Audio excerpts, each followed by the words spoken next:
So I need to do that. And I'm going to go ahead and spotlight my piece of paper here. So what I thought we'd start off doing. So I just have a piece of 140 weight Arches paper. It's out of this pad that I showed you guys last week. I just buy these pads just because they're convenient.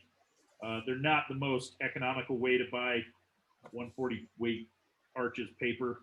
Hobby Lobby does sell it. They do sell these, but these pads for 12 sheets, it's like 20 some odd dollars. And I think you can get a full sheet of, does anybody know has anybody bought one from Hobby Lobby recently? Michael, I bought some today. Yeah. And it's $25 for 12 sheets. Yeah. Okay. So it's gone up again. But I used my Hobby Lobby coupon. Oh. So yeah. So I got it for like 15 something.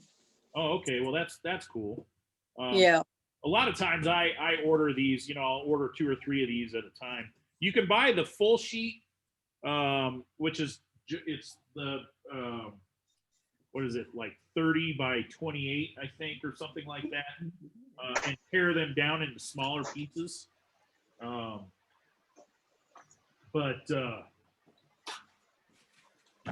that's actually a little more economical, probably. Although if you can get that for half price, then it's not too bad. 40% off. Or 40% off. Yeah, not half. Yeah. Everybody, make sure you guys use your coupon at Hobby Lobby. Don't ever pay full price for anything in there. Right. So really quickly, I'm just going to get my paints wet, and I'll show you what we're going to do. Yeah, been digging in plants again. Got dirt in my.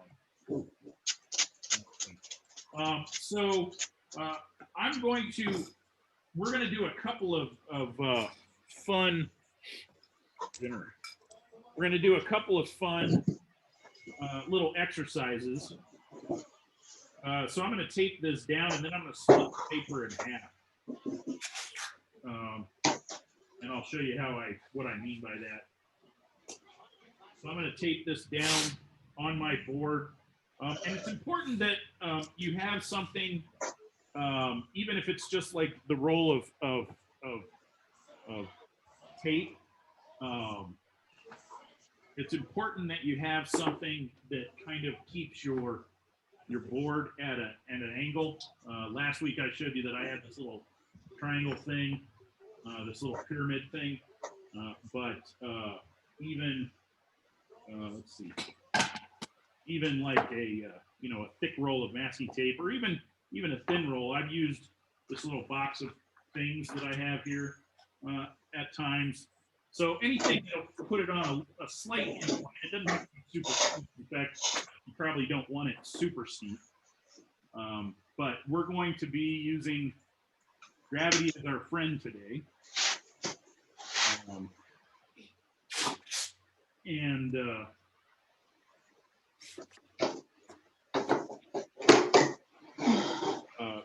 For some of the stuff that we do in this class, gravity is a very important tool.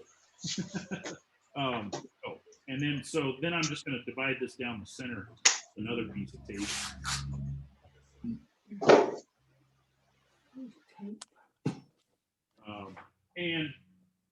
We're gonna work on a couple of different types of washes. We're gonna work on a single color gradient, smooth gradient wash. Sometimes I do multiple color washes, but occasionally I do. Most of the time, if I'm doing a smooth gradient, it's with a single color. So for that, I'm going to use my 1-inch flat brush that I showed you all last week. This is the one I like, but you don't have to have one just like it. Here's another example of a 1-inch flat. Let's see. I think I got a couple of others.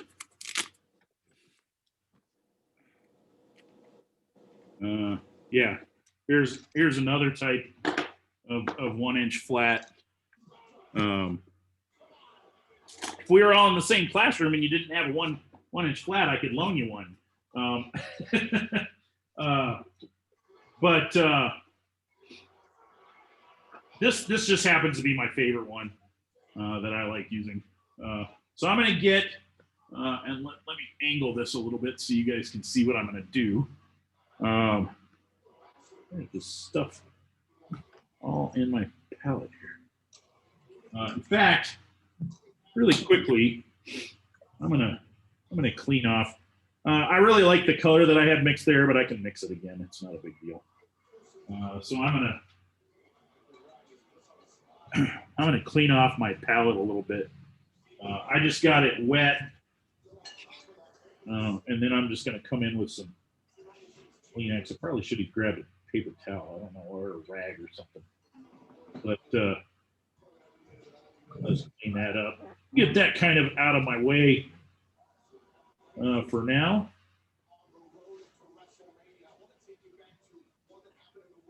That's sort of stuck on there really good. Okay. Let's see. I'll just grab a rag here. So I'm going to get and you don't necessarily have to do this with blue like I am. Move that out of the way a little bit so I don't hit it. But I'm going to go ahead and use blue. I do this a lot with blue just because I think, oh, well, maybe I could turn that into something. So I'm painting a nice, even, sky or something like that. I have yet to turn these into anything, but I'm pretty sure I could. I have, like, I don't know, dozens of these little demos that I've saved. So I'm just going to grab some peacock blue. You could use any kind of blue, red. It does not have to be blue. You could use any color you want. But I'm going to make a nice puddle here of that blue. In this case, it's peacock blue, like I think I said. But, I've got Prussian blue here, royal blue, cobalt, ultramarine. Any of those would be a nice blue. And you can see I've got a really nice puddle going on here. And so I think I've got enough water in there. You want a pretty good puddle. The thing is, and then you're going to load your brush up so that you can see that it's got so much in there that it's dripping.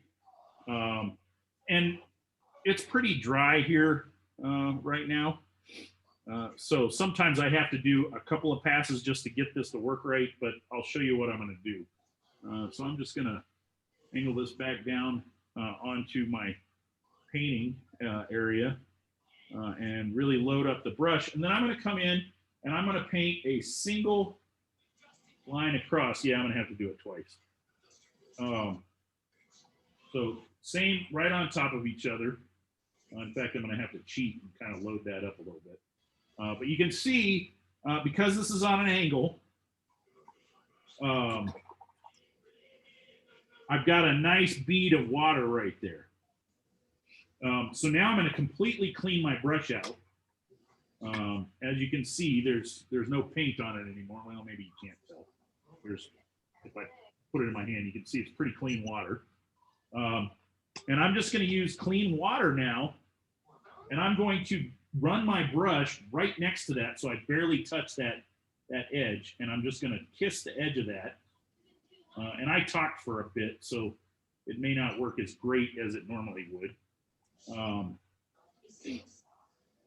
then I'm going to clean my brush out again, and I'm just going to keep going until I can't get too much more. And don't worry if, like here, you can see that it's because I was talking so long, mine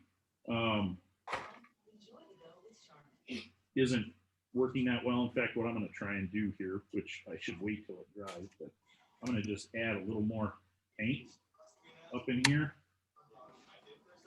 just to see if I can't get that to flow a little better. So clean my brush out again.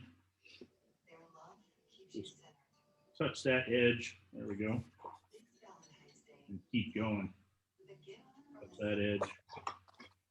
And what I'm doing is I'm cleaning my brush in between each time.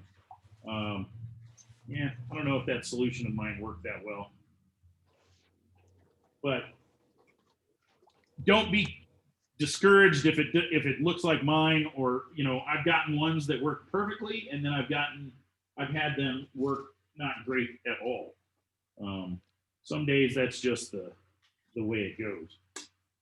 This isn't terrible though. It's not a bad gradient wash. I do have some pretty decent gradients going on in here. Let me see if I can find. Where's that? Let me see if I can, real quickly, if I can find some samples that I've done in the past. It turned out a little bit better than this particular one.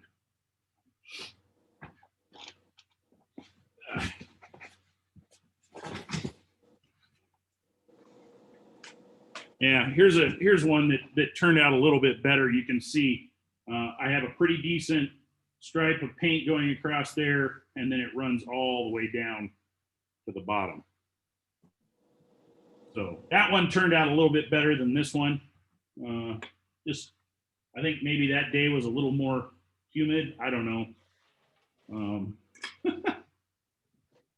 But the thing that you kind of have to, in fact, I'm going to dry this really quick, and I'm going to start it over just to show you. So I'm just going to kind of lift that bit up there and dry this really quick.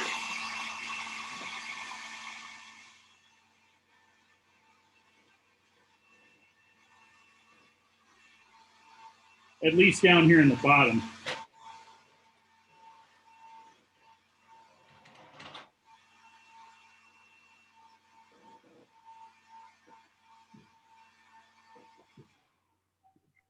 Yeah, it's still wet.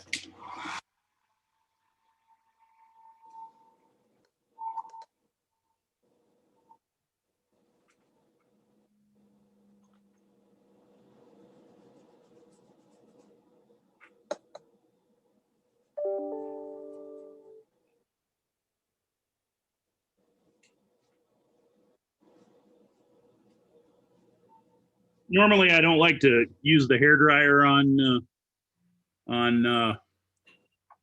this gradient, because then I end up with stuff like that happening. But I want to try this one more time, and I wanted this to be dry. I did find one where I was playing around showing somebody something. So I had made one that worked pretty well. And then you can see I went back in and I started doodling in some trees and stuff. I have no idea what I was doing there, but looks like a weird car.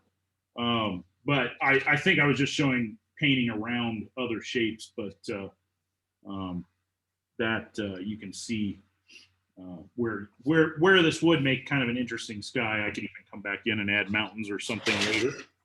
But I'm going to try this one more time. I'm going to get my puddle going again, because it kind of, and I really want that loaded up well, that brush loaded up well. You can see that I've got that. And let's see. Yeah, that's going to drip. There we go. So load that back up. And then come back up in here and try that again. And this time I won't talk so much. So we'll just go across. And then I'm going to clean my brush out completely.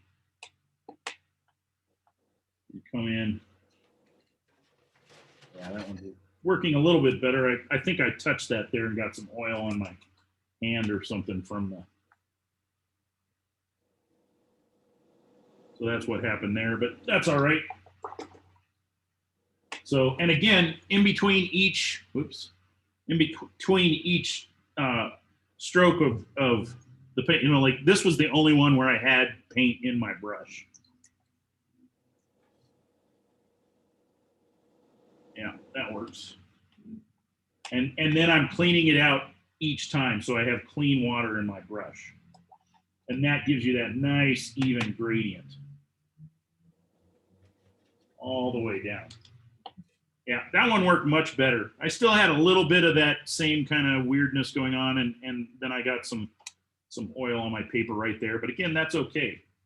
And once I'm done down at the end, I want to squeeze all the water out of my brush, and I want to come back in here and sort of suck up this excess water down here, because even though it's pretty light and it's a little hard to tell, let me just bring you down here. You can see that there's a fair amount of paint in that water.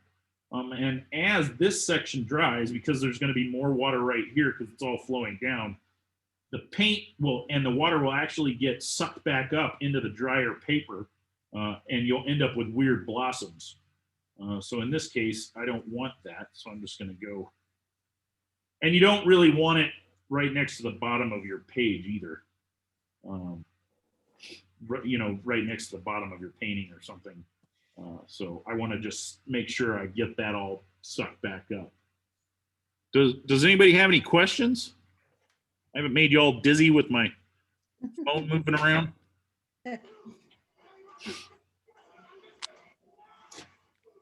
So that's that one. And that's a pretty, it's a nice wash for all sorts of stuff. I struggle to remember when I use it, that I'm using it, so I can't ever remember. I can also come in and kind of clean some. I do use it. It's just I use it in small. I don't always use it that big of a space, but I do use this technique a lot. The next one I'm going to show you, I use probably more so,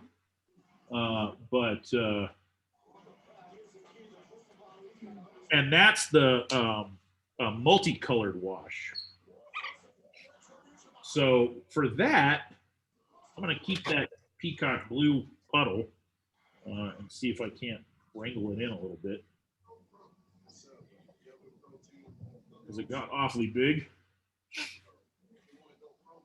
Did everybody try that? Were you able to give that a shot? I should have just cleaned this whole palette off. Yep. Okay. Real quickly, I should have just cleaned this whole palette. So I'm gonna just really quickly clean this whole thing off. I don't clean my palette very often. I was explaining this last week because a lot of times I use, I'll mix the same colors, even if I'm doing some different painting, or I'll have a color that I mixed that I really like. And it reminds me how I mix that color if I see it. But that's all right. This will work. Where did that other one go? There we go.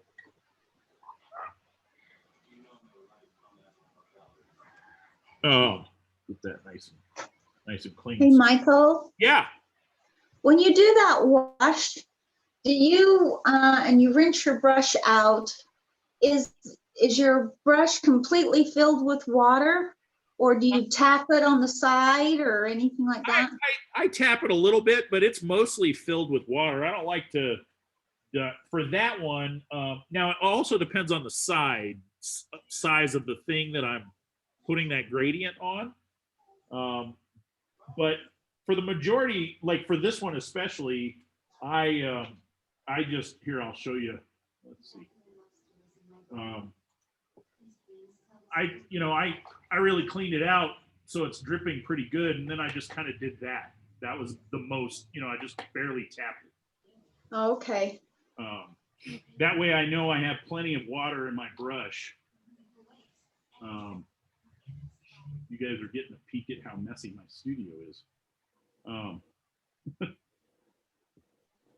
But yeah, I want a pretty good load of water in my brush so that it's, there's a fair amount in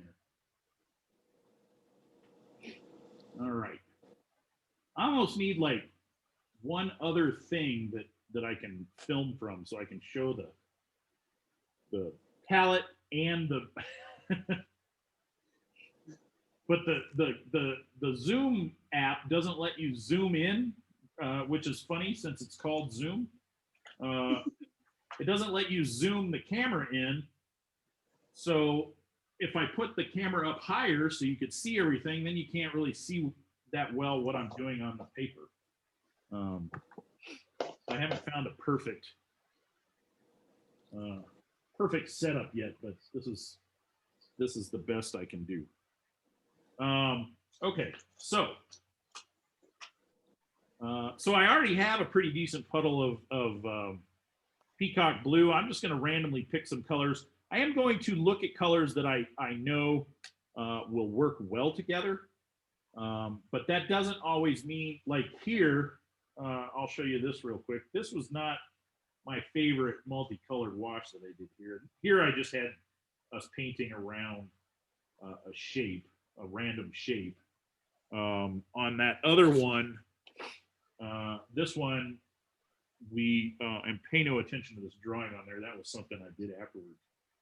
This one I just had us fill that space with color, and I like this one a little bit better. Most of the time when I'm, if I do little practice things like this, it's because I'm experimenting with some color combinations that I want to see if they work well. I can't remember what I was using here. I should have written it down. It may have actually been some sort of that may have been quinacridone gold next to, or it probably wasn't even that. It was some sort of brownish, earth tone kind of color that I was using here with some orange. And it did, I don't know, well, actually that may have been quinacridone. It kind of looks like quinacridone gold to me. Yeah, I think that's what it was. For some reason, it wasn't quite working the way I wanted it to. So this is not my favorite color mix. But you can see here where I have, this is, I don't know what that is. It's not Pika, or it's not Opera. That's probably. Iral orange? What's that? Iral orange, maybe? No.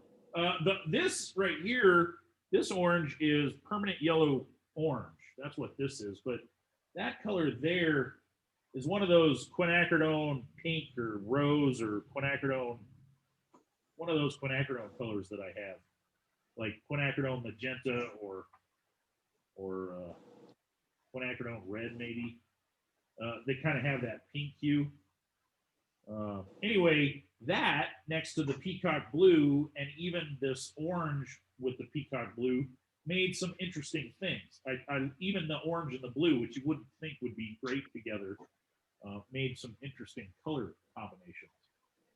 And again, I couldn't mix any of this if I tried, but because of what, we're using the water to allow it to mix on the paper, it's doing, the water is doing the work for us. And yes, we'll end up with weird blossoms sometimes and things like that, but that's okay, because these things become texture in your paper. Unless it's something where, like over here, like if I were to drop, this is damp right now. It's not perfectly dry yet. If I were to drop some water on there, it would make a really weird starburst that could or could not, I'm even getting a little bit right here already of that. It doesn't look like it, but it's kind of a little bit of a blossom kind of thing going on there. So I'm going to think about, a lot of times though, I'll do these little exercises where I'm like, I wonder what this color, like I have, what is this? This is quinacridone sienna. And this was a color that my mom had. It's a little hard to see, but it's similar to burnt sienna, but it's a little less dark. It's a little more red. That could have even been what I was experimenting with there. I don't know. Anyway, sometimes if I'm unfamiliar with a color, like in particular this one, because I haven't used it a lot, that was one my mom had. I'll play around with these color washes just to see what happens. Okay, so I have the peacock blue. I think I'm going to use a little, I'm going to go with some permanent yellow deep. Again, if you don't have these exact colors, pick a nice blue, pick a nice light orange, or even orange. You know, you don't necessarily have to pick these very colors, but I'm gonna pick this permanent yellow deep. So it's kind of an orangey yellow, as you can see. It's a real pretty color. It's kind of like cadmium orange light, I think, is what. I'm gonna add a little water to it. My water does have a bit of blue in it, but that's okay. So I got a good puddle of that. I think I'll go with some permanent red right here. I got a little puddle of that going on. Definitely, if you've taken my class before, you'll make fun of me because I'm going to grab some opera because I like that color. We all know that I like opera. Something weird right there. Eraser. So I'm going to just make a nice little puddle of opera here. This is one of those colors that I use, but I kind of use it sparingly. So I've got that. I'm going to grab some Hooker's green. So it's a kind of a darker green, not real dark, but kind of dark. I also have permanent green number 2 and permanent green number 1. These are all Holbein colors. The Hooker's green you can get in any brand, but the permanent green 1 and 2 are Holbein brand colors. But any kind of medium tone green and kind of lighter green, like a grass green or something like that. I also have a sap green, which is a little bit, it's dark, but it's also kind of earthy. Very similar to this Grumbacher green earth that I found in my stuff, which is rock hard, which I'm going to cut this tube open and reconstitute that paint. So I've got that. I think, you know, I think I've got 5 colors here. Let's see. I think, well, I'm going to grab some orange as well. I'm going to grab some of this permanent yellow orange, which there was a fair amount of blue in my water, but that's all right. It's not going to hurt it too much. So I have that. That's a good color.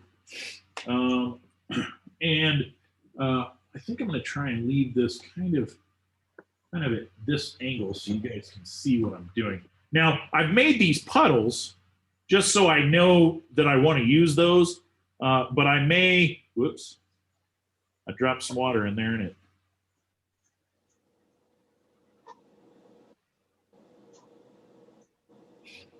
decided to go for a ride.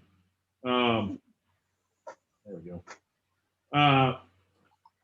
I've got these colors, but I may add others or I may forget to use one of them. Who knows? So let's see. Okay. Just a bit of an angle. Yep, that way. There we go. Tighten that. That's kind of working, I think. Yeah, okay. You can see most of my palette and most of this section of the paper. Well, nah, I'm not gonna do that. So I think just for, I like to start off usually with the lighter colors first. So I'm gonna start with my permanent yellow deep right here, which is that light orange, yellowy orange. And I still need, I don't think there's enough in there. So I've got that. And I'm just going to I'm just going to start putting some paint down. So you can see I'm just putting paint down. Let's see, I think I need a little bit more. There we go. So I can get a pretty good puddle. But you can see I'm getting puddles all along the edge where it's touching. So maybe I want to go in. I could choose to go in with this red, which was starting to dry up because or I could choose to go in with this orange right here, which has a little red in it now too. I'm going to start with this orange just because, but then I may pull the red out somewhere else. And so what I'm going to do is kind of put this orange down, but then I'm going to come over and touch this edge of that yellow to get the two to kind of blend together a little bit.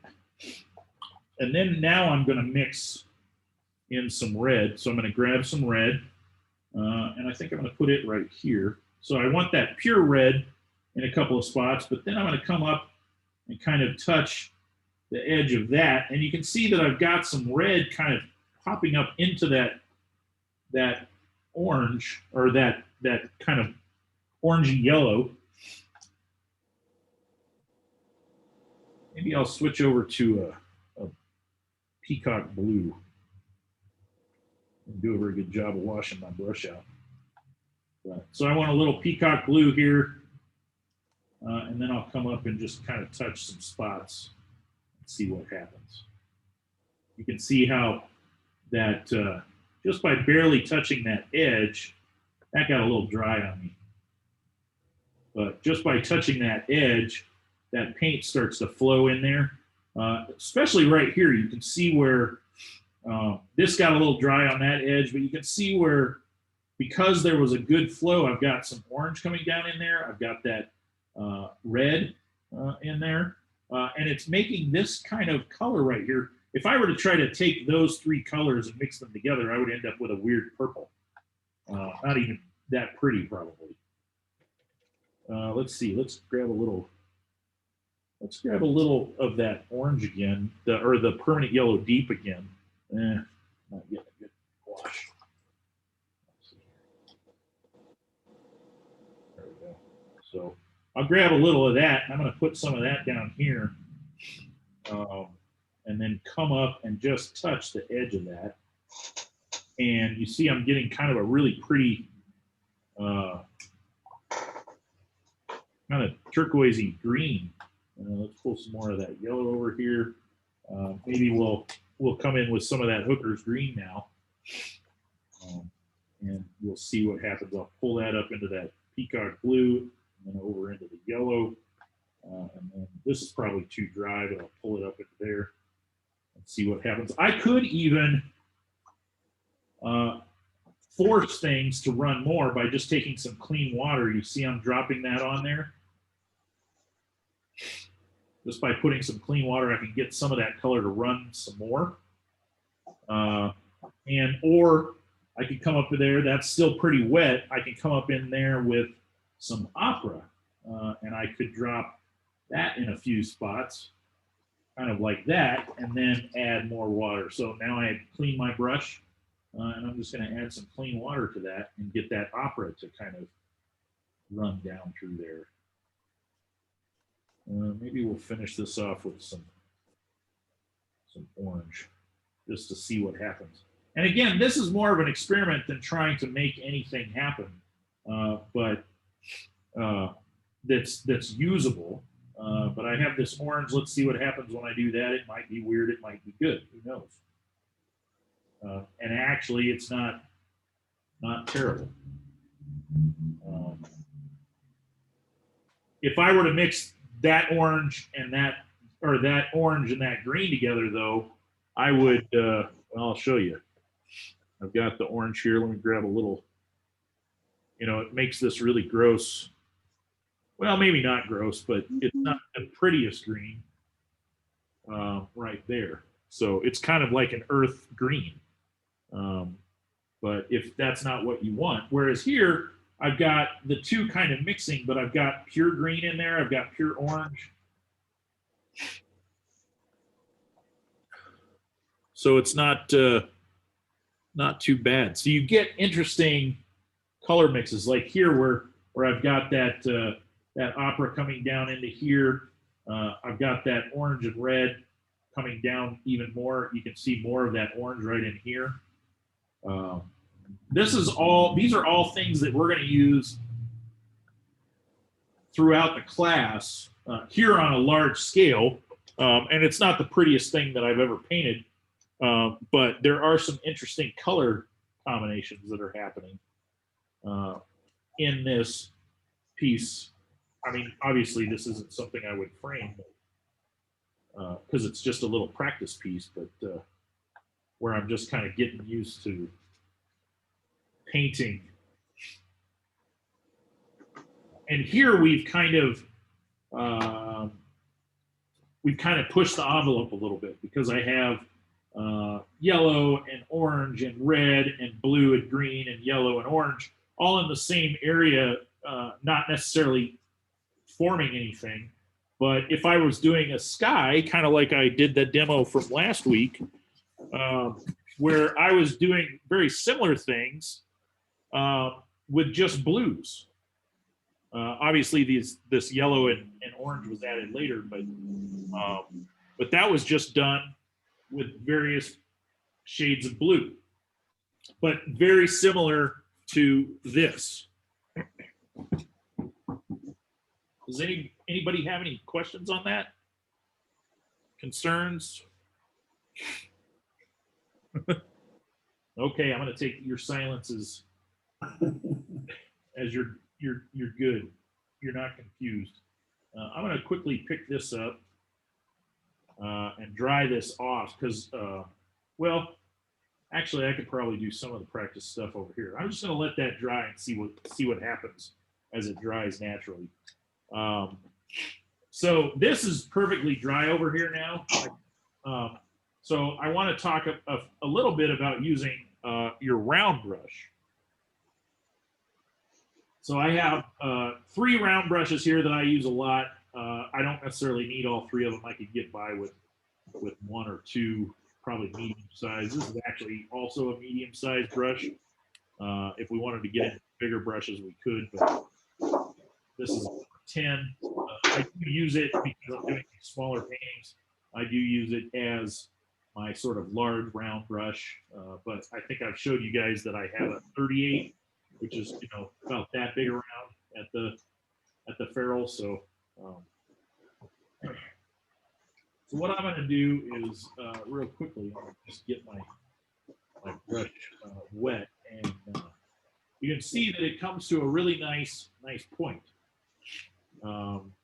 This is that free Holbein brush that they sent me when I bought a bunch of paint from Cheap Joe's. And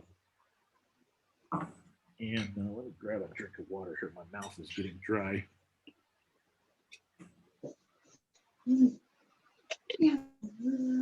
Talking too much. Oh, here's something. This was I think I was showing you that that I have this really hard tube of green earth. I also have this really hard tube of cadmium yellow. This was a really hard tube of azo yellow, just another shade of yellow. It's very similar though to the permanent yellow deep. But real quickly, I'll show you. So this was really hard in the tube, and I just cut the tube up, and then I'll show you really quickly. I can recut, so I'll just add a little water. You can see there's a little blue in my water. You can see, well, plus I'm painting on top of some blue, but you can see it paints fine. It does not come out that green, blue green, or green, yellowy green, kind of like soup, but normally. But so you can recut. So if you have tubes of watercolor that are like that one was probably 40 or 45 years old, that tube of paint. I would be willing to bet that these two tubes of Grumbacher paint, this one I know for sure. This one I probably bought in college, probably 25 or 30 years ago. This one, I can tell from the label, my grandmother purchased. So it could be almost 45 years old. But it would still be good. I could cut this open and still use it. Yeah, I think this one is the slightly newer label. I think this I got in college. So that was like 25 or almost 30 years ago now, probably, when I bought this tube of cadmium yellow. But it'll still be good. And like I said, this one is. So that's just a little side note. I had pulled that out just to show you guys, and I forgot. Okay, so I'm going to just pick a dark color. I'm going to use this green. So I'm going to get, this is the hooker's green. I'm going to get a nice puddle of that going. Mainly I'm going to use dark color, so it shows up if I paint over this blue, but also because I have some fairly dirty blue water, which I need to switch out. So I've got this nice puddle of green, and as and I think I talked about this last week a little bit. Let me grab this camera again. As I'm, kind of making my puddle, I'm moving the brush around, and you can see it no longer has the, it's got a semi point that way, but it's kind of flattened out. So as I pick this brush up, as I've loaded it, I want to kind of load it and then roll my brush. And you can see now I have a pretty decent, it's still kind of, I have a pretty decent point on it all the way around. So just by rolling my brush on my palette, I can load my brush and get a nice, nice point on my brush. Sometimes I'll tap it, and that'll even give me a nice point. Let's see, that's not focusing. So that's not a bad point. Let me get this back in there. Okay, so I am going to load this up, and then I'm just going to show you a few strokes in particular that you can do with a round brush. I use these strokes all the time, but not always in a straight line. But so we're just going to practice first with some straight lines. So we're just going to paint as fine a line as you can. I didn't really get a good, decent, actually I didn't get a, well, my hand is shaking. There we go. My brush, I'm using the fat, the bigger brush. If I wanted an even finer line, in fact, I'll just switch to this round one, this small one, so you can kind of see. But that is actually a fairly fine line for a bigger brush. I'll switch to this number 6, sorry. Number 6 round. And I tend to have to put my pinky down. So there you can see I've got a nice, can you guys see that at all? Yeah, okay, it's showing up on this. I've got a nice thin line. If I need a really, really thin line, usually if it's super thin, I'm not painting A in a straight line. But you can see I can get even finer lines there. Then I can also do some thick to thin or thin to thick lines. And I'll just do a few in a row just so you can see. But I can start off kind of thin, and then I can push down on the brush so it spreads out a little bit, and then pick back up and go to a thin, and then push down and go to a thick. So anytime you need like a thin line that goes into a thicker line, for whatever reason, I've used that a number of times for different things. You can start off thin or thick just by the pressure you apply to the brush. So just a thin, then I'll push down, spread the brush out, thick, thin, thick. And that's cool if I'm adding, I want to imply some volume to something. I could start off thin. Maybe I want to show that there's some furrows in a field or something, and I want to show that the field has kind of a cup shape to it. I can come in really thin and then just kind of do that. You can see I've implied now that there's volume here. There's a curve to that. It does work better in context, but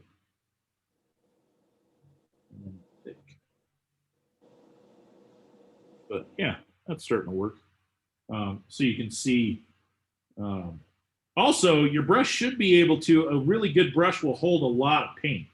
I did all 4 of those strokes without reloading my brush. Granted, that one was a little bit drier, but still works.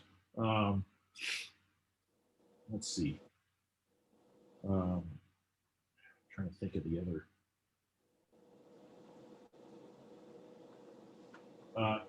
I use these thin strokes, thin short strokes when I'm doing branches. So if I have like a little branch coming out, I kind of, you can see I've changed direction a few times. And then where I change direction, I'm going to come off with another twig here. Yeah, like that. And maybe something coming off here. But again, that's just practicing things with my, and I will be the first to admit, I need a lot more practice on stuff like this. Mainly because I have a tendency to finish with this flourishy thing right here. Like that one I like, this one I'm not super crazy about, but it's there and I'll live with it. Maybe this one comes off and does something like that. That needs to be a little thicker. But so it's good to practice stuff like this. I don't practice these kinds of strokes near enough.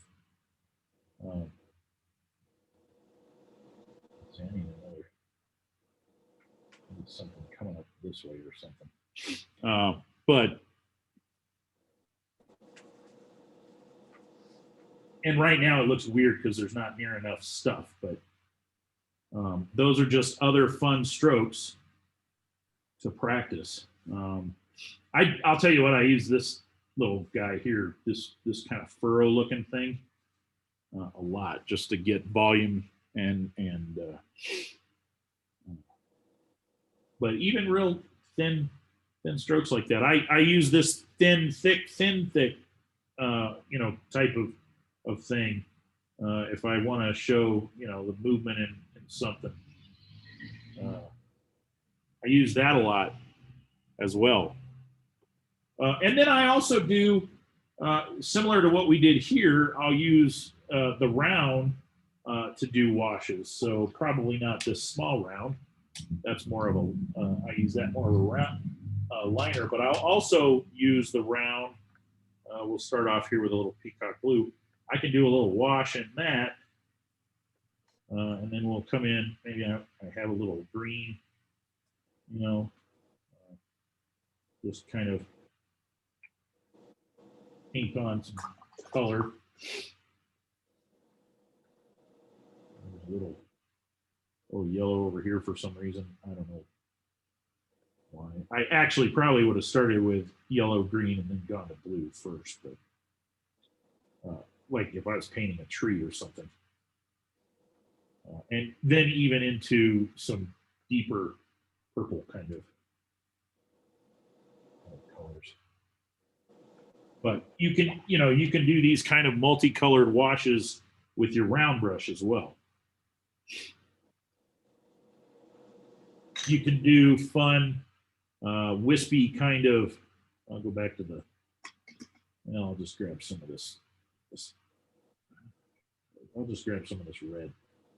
Say I had a bit of some dead grass that was kind of reddish looking. I could do a few little wispy things of grass. And you can see I'm just kind of hinting at that with my small round brush, and then I can come back in here and add a little water to the bottom side of that and soften that whole thing up and work that into whatever. But I'll have these little wispy things. I come in with a few of green, maybe, or something. So there's still a little life left in that grass or something, but maybe. And again, I'm just playing around with color right now. This may or may not be something I would do in a painting. Just kind of experimenting with the color. But so those are the kinds of things you can do with a flat brush, with a round brush. to get different marks. Again, you know, I'll a lot of times, like here, I think I had this was still a little too wet, but as it starts to dry, let's see if this one will work. I'll add a little water to something. I don't know if it's going to work. I think it's a little too, well, it's sort of starting to work. I'll add a little water to that. Let me just zoom in on that real quick.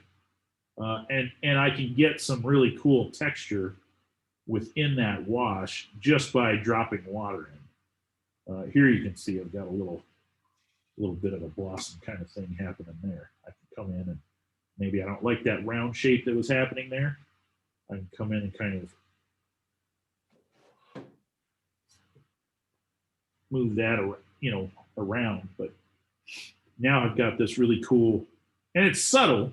It's not something that's going to pop out at people, but they're shapes that you can then look at and go, okay, well, that kind of looks like, you know, some tree branches or leaves, or it looks like grass or a cloud, depending on what colors you're using.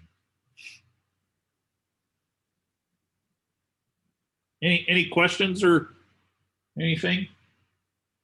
Have I gone too fast, too slow? You guys all, let's see, Gwenda's admit. Yay, Gwenda made it.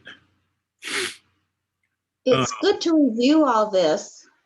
Yeah, it's good to, I agree. It's good to review all this stuff and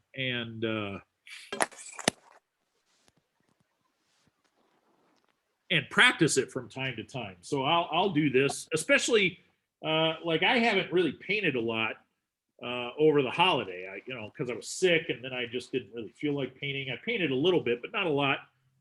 So when I haven't painted for a while, I'll do some of the, and I can tell because this is a little rough. I was having some issues here. It took 2 tries to get that to work right. When I haven't painted in a while, I will get kind of rusty. It's just like playing the piano or you know, anything like that. This is, you know, this is my instrument that I use, and so this is if I don't practice, I get a little rusty, and I have to practice a little bit. And so I remember the first time we did this and the first class I took. It was very pitiful. But you get a little better each time you try it, right? Yeah, you do. You do. Yeah, and it's nice to see that. Yeah. So I, you know, this isn't just me saying this. I really do. I'll pull out some scrap paper, and you know, if I've got one of these that you know, here I was kind of fiddling around with something. There I was fiddling around with something that didn't work. Yeah, you can see I've used both sides of pieces of paper because sometimes I've taken a piece of paper and actually, you know, where I was practicing and I flipped it over and actually done a painting on it. But let's see if I have a. But yeah, here I was. This was one I did in class, and then I was playing around, practicing different strokes just to get them to work right. And then I was practicing different textural things. Oh, that's another thing we should actually, let me find one that's pretty clean here. I'll show you actually something that I should have shown you with the round brush, and that's kind of a slightly dry brush technique. So I'm not sure what I was doing there. I don't know that was me. That may have been somebody else. Or I was playing with a sponge and then fiddling around with a tree trunk. But if I want to paint texture, you know, like this almost kind of looks like a board or a tree trunk, you know, just part of it. Post. Yeah, post, anything like that. Even some of these over here are kind of similar to that. I can actually do, and I'll just use this permanent magenta here. I'll use alizarin crimson. That's a little rustier red. So I've got this alizarin crimson here that I've got on my palette. And I have a fairly loaded brush, but I don't want too much. I can actually hold my brush like this, kind of like if you were shading with a pencil. And I can get, by pressing the point down, but then kind of curling. So it's gonna, let's see if I can demonstrate this. If my hand is the paper, it's gonna kind of curl up like that. You see how that's kind of working? Yeah, I think you can see. So I'm gonna come in and just kind of pull this, well, I'm not doing a very good job, and roll this brush. I'm not doing a very good job because my hand, I got to figure out a new place for my hair dryer. I've got this holster for it. I think it needs to move because it's right where my elbow is. So let me try that again. I can just come in and just kind of roll my brush and get kind of this texture where one side is fairly straight and the other side's kind of I can also kind of do similarly this way. I can push the brush and get this kind of dry brush kind of look that could be used for all sorts of things. So they're just kind of fun strokes. Let's see if I can do that a little better.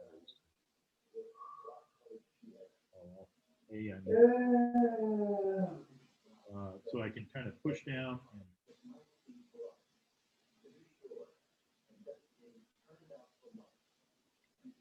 quit hitting my elbow on my hair dryer. Yeah, but you can kind of get different strokes that you can do. You can do dry brushing where you're just using the feel of the brush here. So you can see I'm getting, and I'm just using this alizarin crimson because it shows up pretty well. But just by using the part right next to the ferrule, I can get some interesting kind of shapes with that as well. You can see that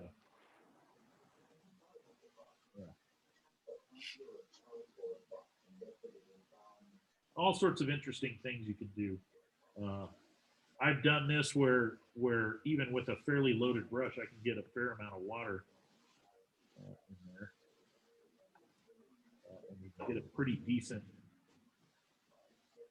kind of shape. And I wouldn't do this all, if I was doing something like grass or something, I might be doing this, and I might do a little swish of alizarin crimson, then I'd move over to like orange or something. And do some bits of orange. I don't know that it's exactly looking right, but it's just other textural things you can do, and all just with basically two brushes. You can paint. You can actually with the flat brush, which is kind of an interesting thing. I can load up a flat brush. I'll show you that real quick. I'll load that up, and I can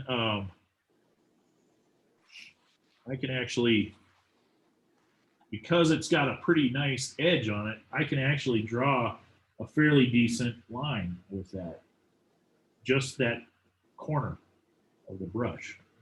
So you can even do stuff that you can do with a round brush with your flat brush. So that's kind of a handy thing as well.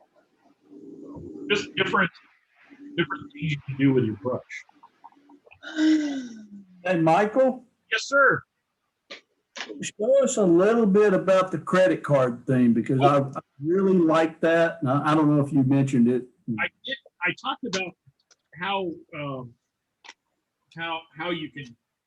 it's possible to use this as a tool, but I didn't really. So let's see. I think there's It works very well for aspen tree trunks. does. So this is one of my. These are either credit card samples that I've gotten. This was an old. I forgot to give the key card back at a Best Western apparently that I was at. These are. This is like a steakhouse, I guess. This is their business card, but it's plastic.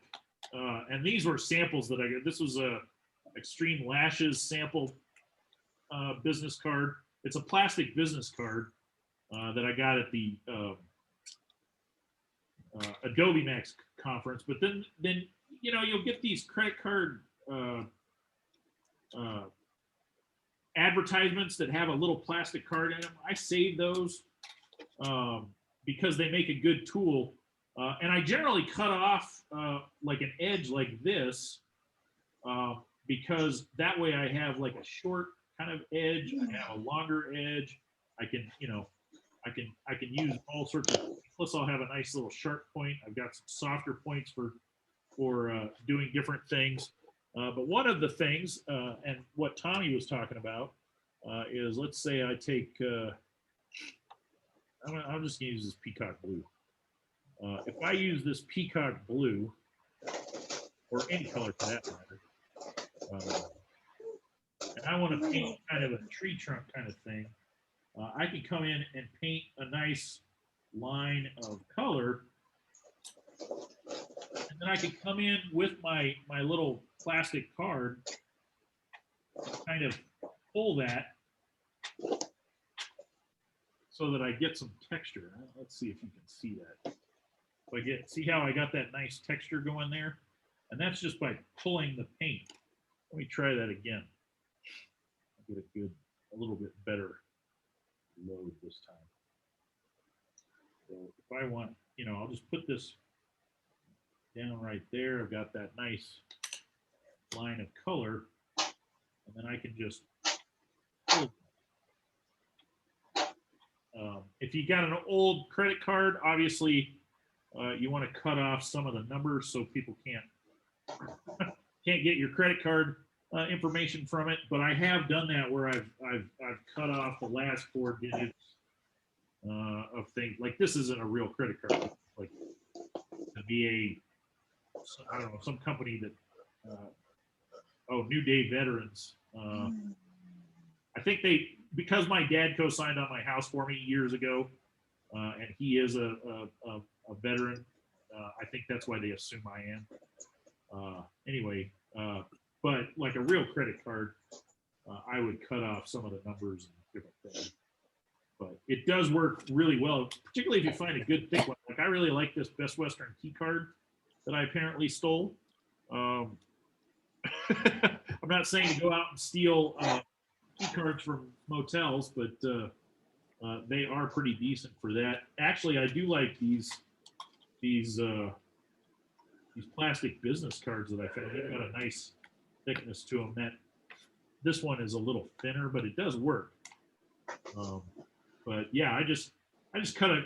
Actually, my favorite one, and I don't know what I did with it, was an Ace hardware loyalty card that Ann Smith gave me. She had a bunch of these, kind of things laying around, and she used them. So she handed a bunch out, and one was like an Ace rewards card that she no longer used or something.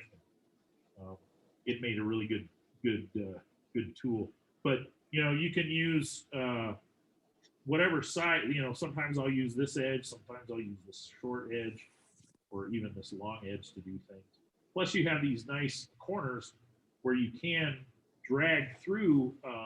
If you put down a wash, I'll just put down a wash really quick. I've got a wash of different things. I'm not really doing a very good job of cleaning my brush, but I have this wash of colors. And then if I wanted to create some lines in that, these make, in fact, let me use this harder one. These make pretty good tools for that. Now you can get brushes with a chisel end. But if I wanted to pull, there we go. That one worked. I could pull some of that paint back up with this and make these kind of little scribe marks in there. And the thing is, like if I went back in and painted on top of that, those would end up darker because the paint would fall in there. So I could make lighter lines like that, or I can end up doing darker lines. But that is a fun little thing you could do with these as well. And it's this nice round edge that you get. So credit card, I really like this technique. And I like doing stuff like that as well. I was going to see if I had a chisel end to show you.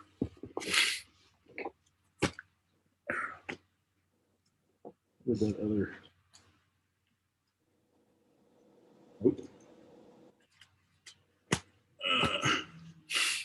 I know I've got one in this bag.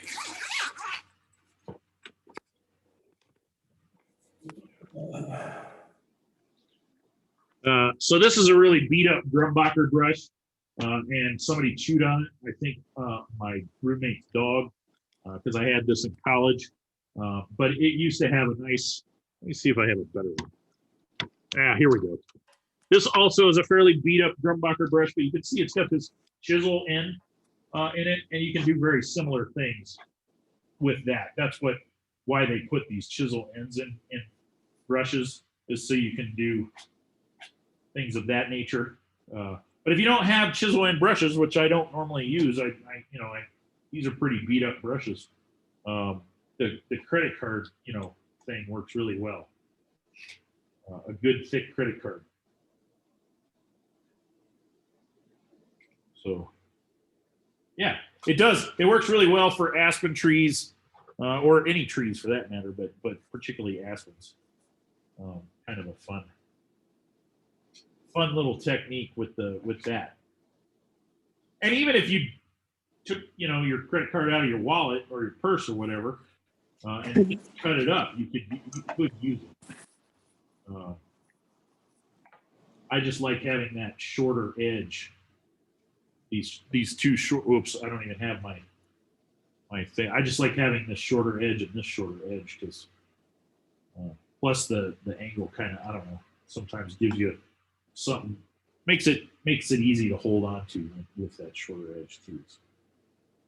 That's why I cut those. But you could come in and just use like that much of it right there. I'll show you.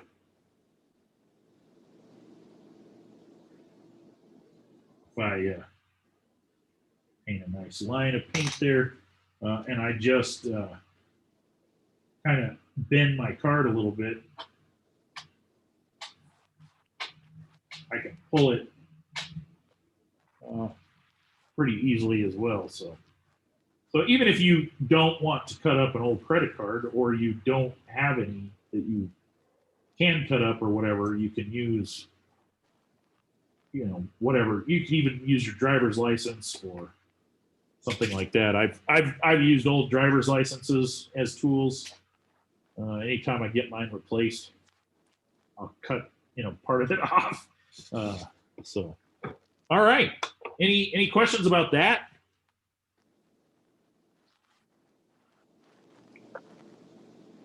No? Okay. So what we'll do now is I'm going to, let's see, where did I put it? Oh, it's open. No, is it open? Yes, it's open.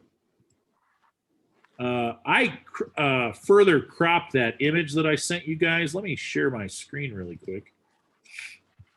So I thought we'd do something kind of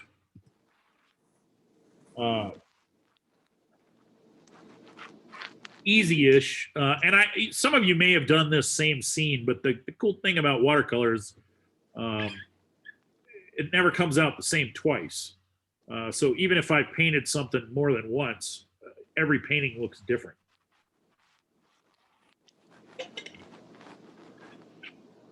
So I thought that having something kind of easy, and I'll show you what I mean by easy.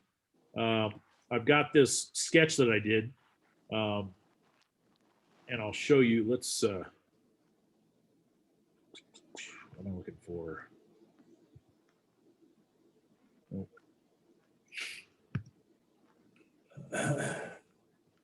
So I'll show you real quick, maybe if I can get this to. There we go. There we go.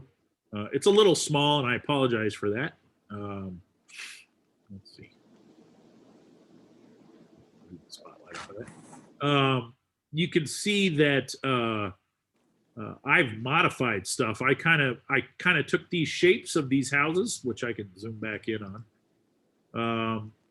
and I modified them. I mean, this is actually a little more complex than what I wanted. I just wanted a little barn-looking thing or garage-looking thing and a little house coming off in to the right in that direction. I didn't want a lot of detail in them. And I liked this kind of shape of the hill back here, which I extended. And I essentially took everything. Let's go back to looking at this as one. There we go. I took everything that's kind of here and extended it out this way a little bit. So you can see I took this little road or path or whatever. I think I widened it a little bit, and I moved it all the way over here.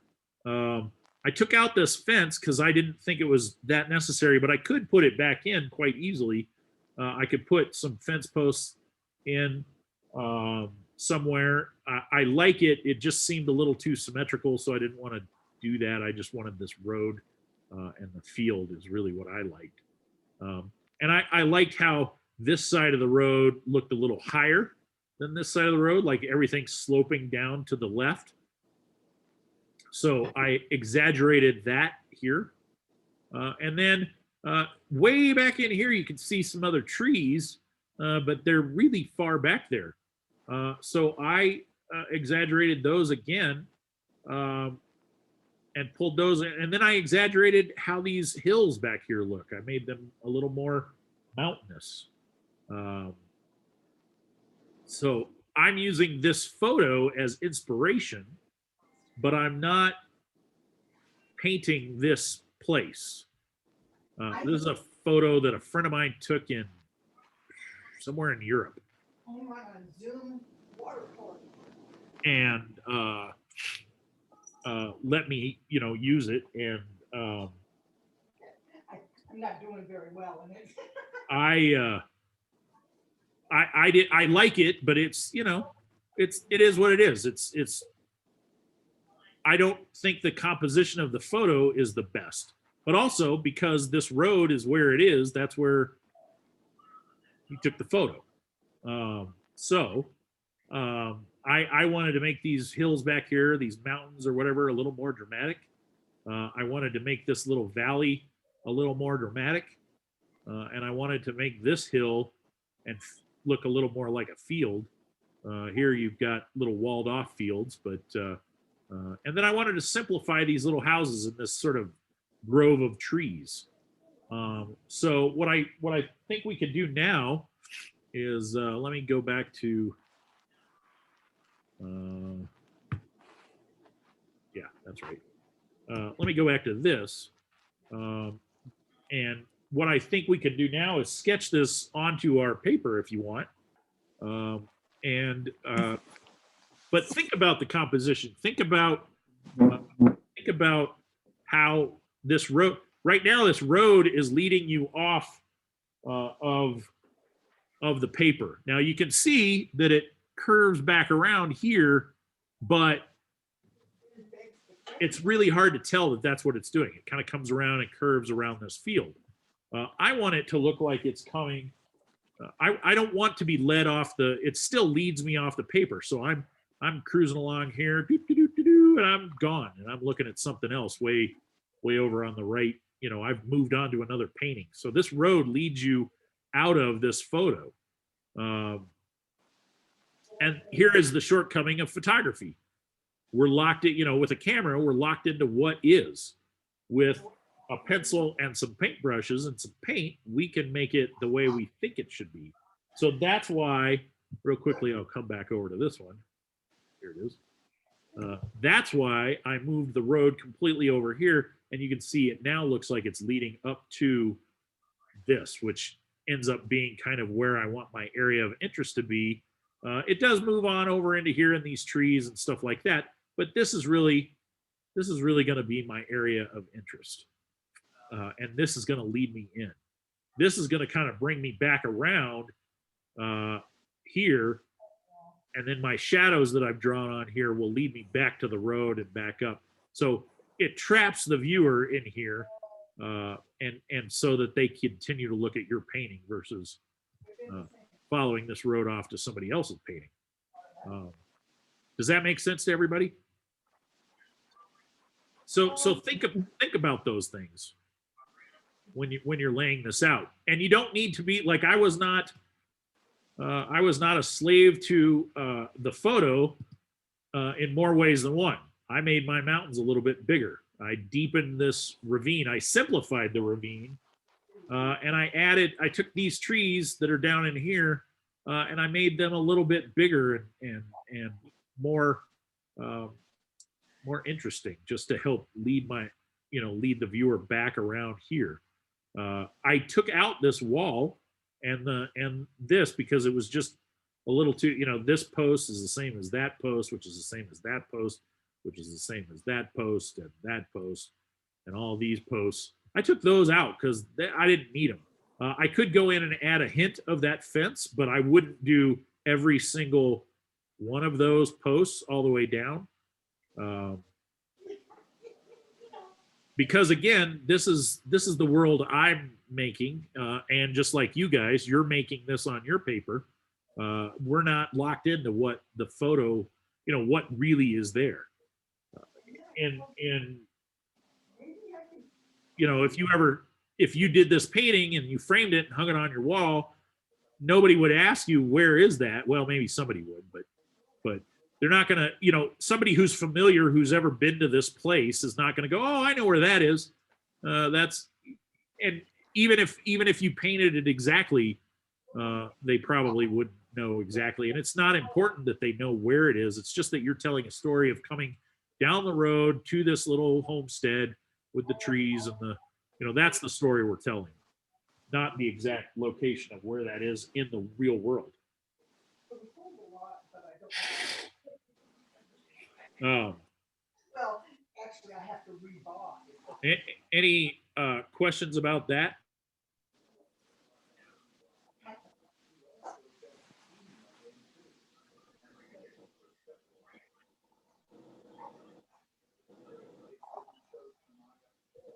Sorry, I was blowing my nose, so I muted myself. I'm going to show you my sketch again. You can see how simple this is. Now, on your paper, you can see I've shaded things in. On your paper, you don't need to do any of the shading. Just draw, like a shape of the road, kind of the shape of the hill, the shape of the house. But you don't have to. I've got shading in here, and you don't necessarily need to do that. Because we're going to do the shading with the paint, obviously, all that kind of stuff. So I'm going to switch out to a new piece of paper, and I'm going to let you guys go back to the photo, and I'll sketch mine real quick, and if you guys want to sketch yours real quick, put that up there.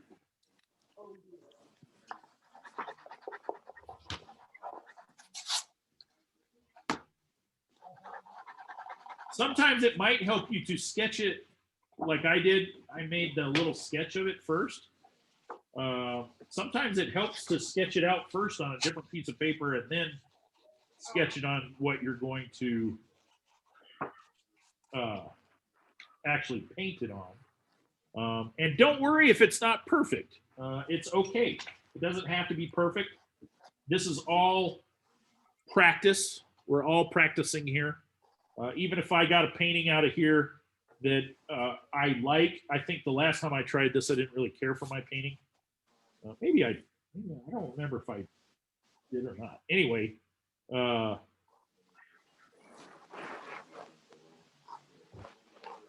don't think I did. Did I? I don't remember. My point is that I try to treat every painting like practice, and when I don't, I psych myself out. And I'm doing this on a commission piece that I'm working on right now, of a dog, which I normally don't paint people's pets, but I have this friend who specifically asked me to. He wanted one of my pieces, and he really wanted it of his dog Molly, and I've been working on it for a year. Only because it took me a while to get psyched up to draw it. And then wow, this tape is terrible. What's going on here? And then once I got it drawn on the paper, it's actually not a bad little drawing. Now I'm freaked out about starting the painting. And I've got to get out of my head, basically. So I've got to tell myself, hey, it's just practice. If it doesn't work out, you can always start over. And so when I allow myself to think about it too much, that's when I get intimidated and don't do well. But when I think to myself, well, I'm just playing around. This is just practice. I'm not worried about this being something. That's when the better pieces come out. So let me find a pencil here.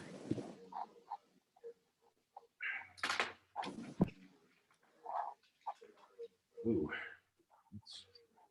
and my trusty rusty pencil sharpener without poking my finger out.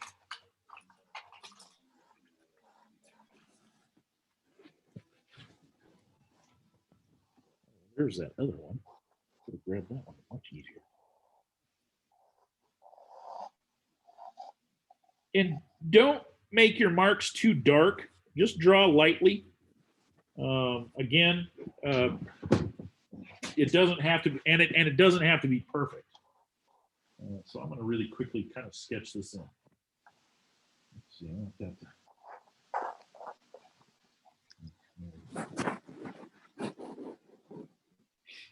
Think about my horizon.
Let's see.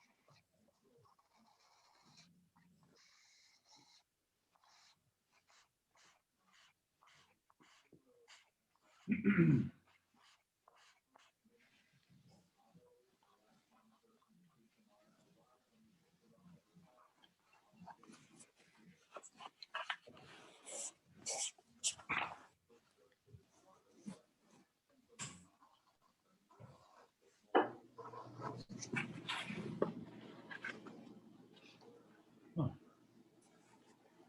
That's maybe not it.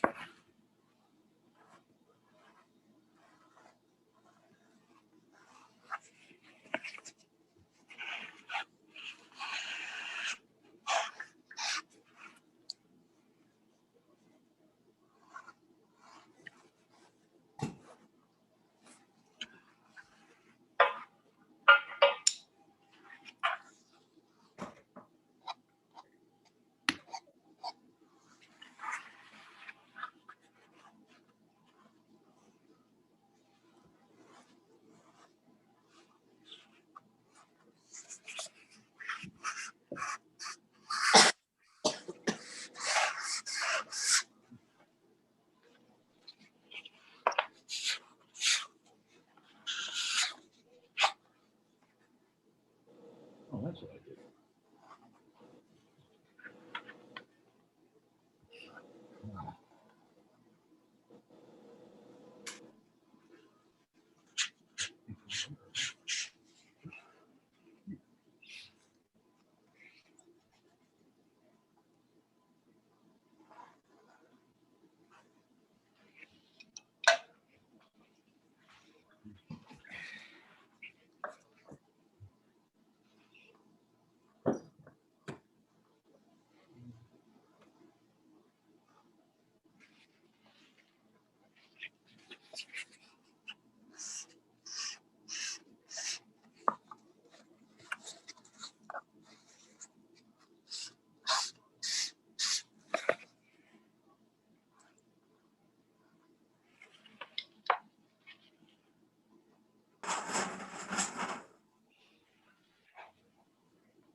All right.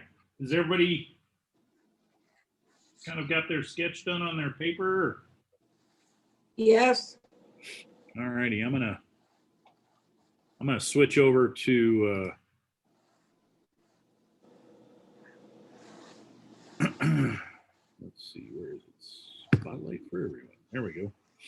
You kind of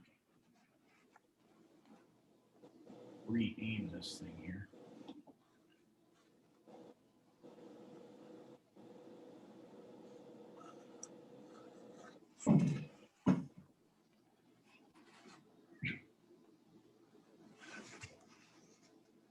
There we go. Ooh.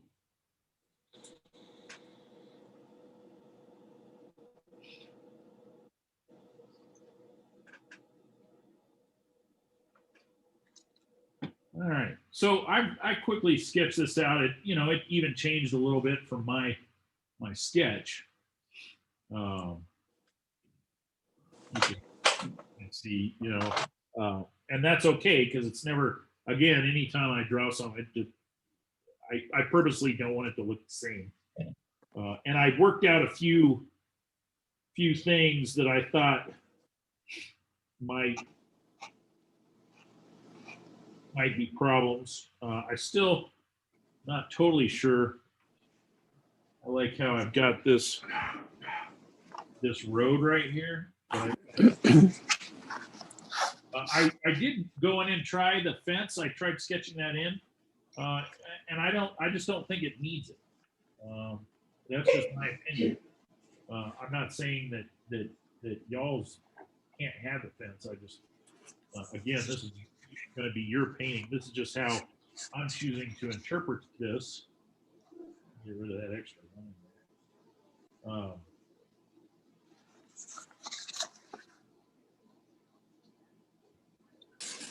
want that kind of lean, grassy look kind of going on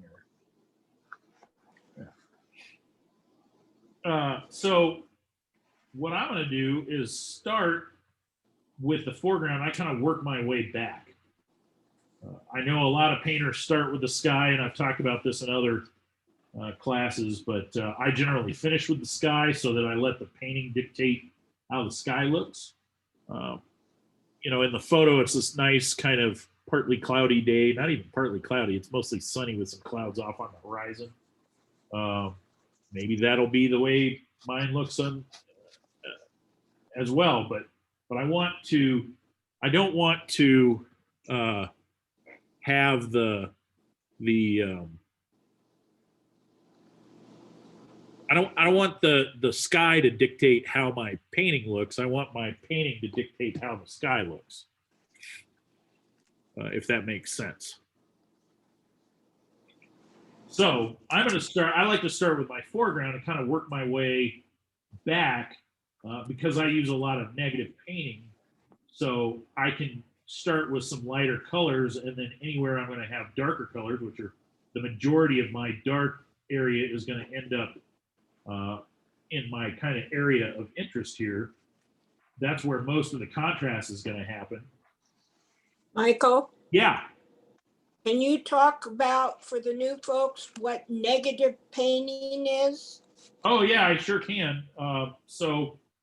Generally, it's anytime you have something dark behind something light, you can use the dark to paint the negative space around whatever it is that's the lighter thing that's in front of it, and that will dictate how the shape of the. So if I'll demonstrate here really quickly. Well, here's actually a good example.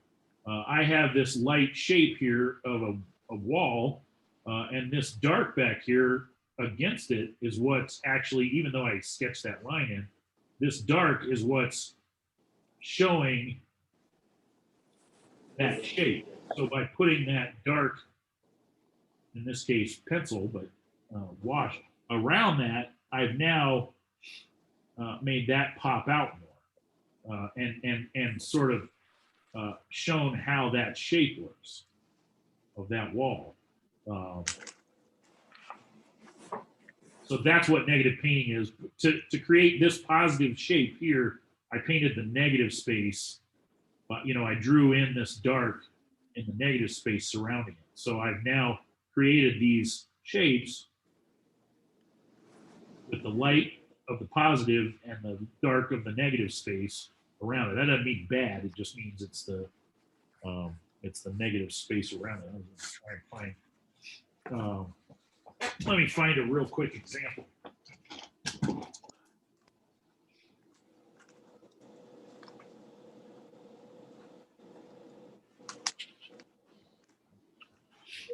Here's an example that we did. Was it last semester, I think? Yes.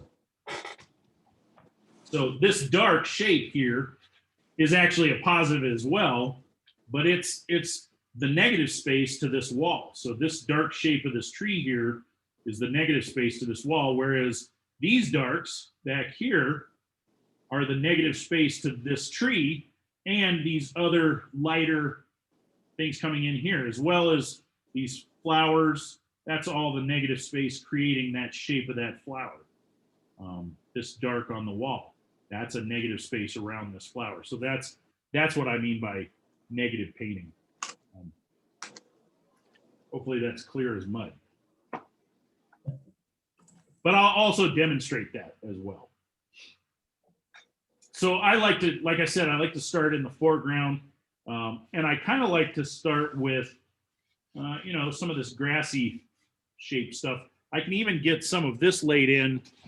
These are all going to be kind of similar colors. Now in the photo, it's, kind of a yellowy green, some green, darker greens and yellow greens. And that's pretty, but I'm going to, let me clean my brushes up. I'm going to, and clean up this mess that is my palette.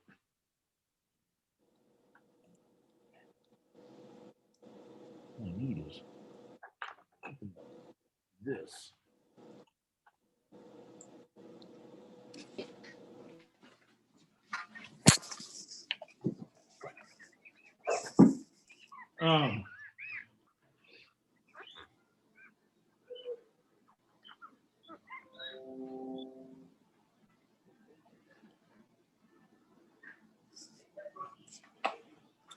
I have pretty muddy water. I'm going to get some clean water too while I'm at it.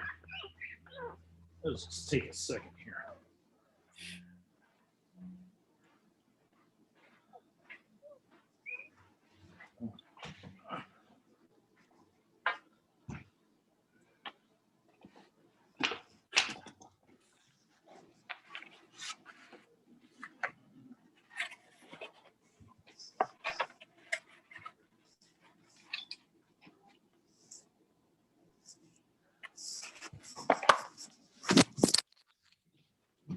I use some of your tape there.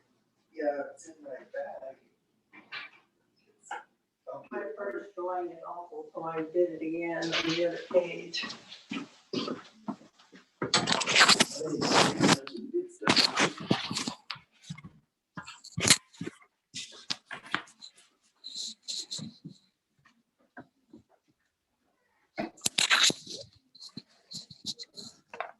Second one isn't good either. Okay, so where was I? I was talking about these lighter kind of shades. And let me kind of angle this back so you can kind of see. So I kind of cleaned off my palette just to give myself a little space. And I've got my brushes. I'm going to start with my flat brush just because I like to use this for larger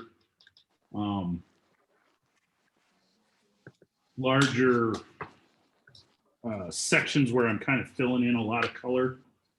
It's just easier to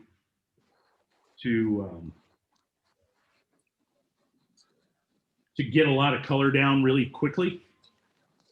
And I'm going to start with a variety of colors. I'm going to use some of this permanent yellow deep, probably. I'm probably going to use some of this lemon yellow. So I'll get a little of that on there. I'm going to use some of this permanent green #1. So this is my light green for right now. Later we'll get into some darker greens, but I'm going to use this dark green. This light green. I know that I'm going to use some permanent red. So if you don't have all these colors, just grab a nice light green, an orange, and a yellow, and a red. And that's what I'm going to do. I may even use a little peacock blue, but again, just a little bit of blue goes a long way in this. So I'm going to grab a little of that peacock blue. If you don't, if you don't have peacock blue, you could use a little bit of ultramarine blue, which is this one. It looks dark, but when you water it down, you can see that it's really thin. So even my peacock blue, when I pull that across, that's kind of what it's going to dry as. So, all right, here we go. So, and I'm not too worried about, I'm going to have some yellows and stuff in here, but they'll get green pretty quick. I'm not too worried about that. But I am going to start with my yellow. And even though I'm starting in the foreground, I'm also going to go ahead and paint this hill back here because it's going to start very similar to these. So all of these sections that are kind of the same, this kind of hill coming down this way, this little bit, that bit, these can all be kind of started at the same time. So I'm going to start back up in here. And just paint a fair amount of that yellow down. Maybe move into a little of this this permanent yellow deep. Maybe I'll pull some of that down into here as well. And if I overlap some of these areas, it's okay because they'll get covered with darker paint later. I think I want to move in some of that green.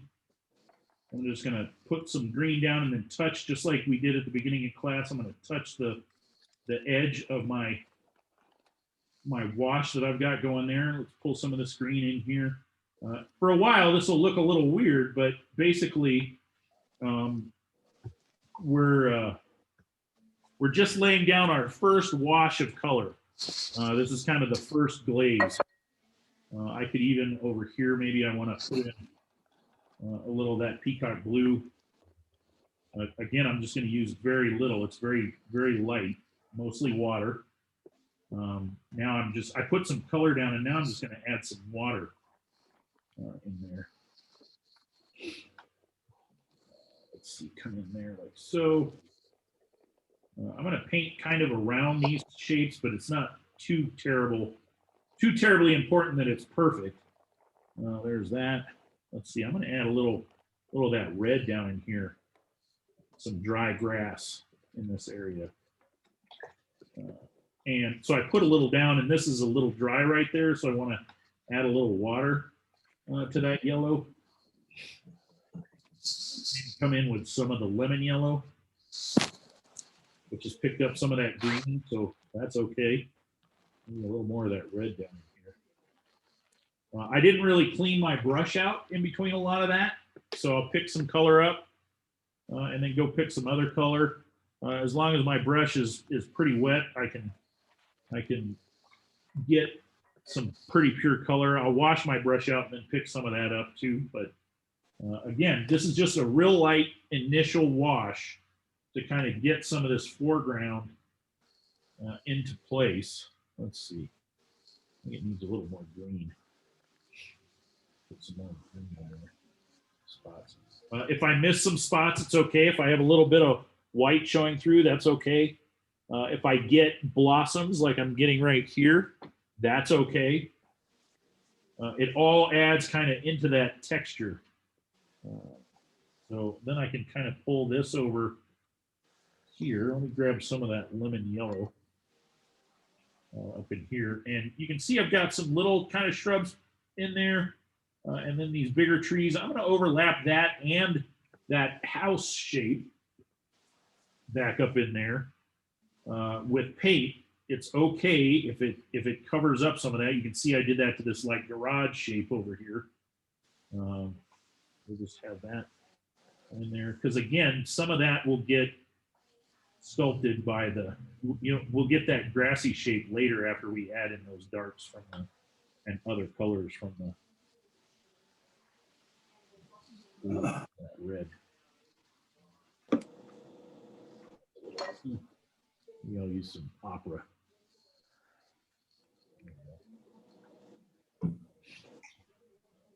Yeah, I didn't wash my brush out enough when I went for that red and it got a little brown. But that's okay. Put some of that in there. Let's go back to this permanent green number 1, which is just the light green. All these shapes will get defined more as we go, but the first real loose wash we want to do is, I'm going to put a little yellow up there because I know my light source is coming from here, I've decided. So I've got these shadows that I drew in that aren't in the photo, but they're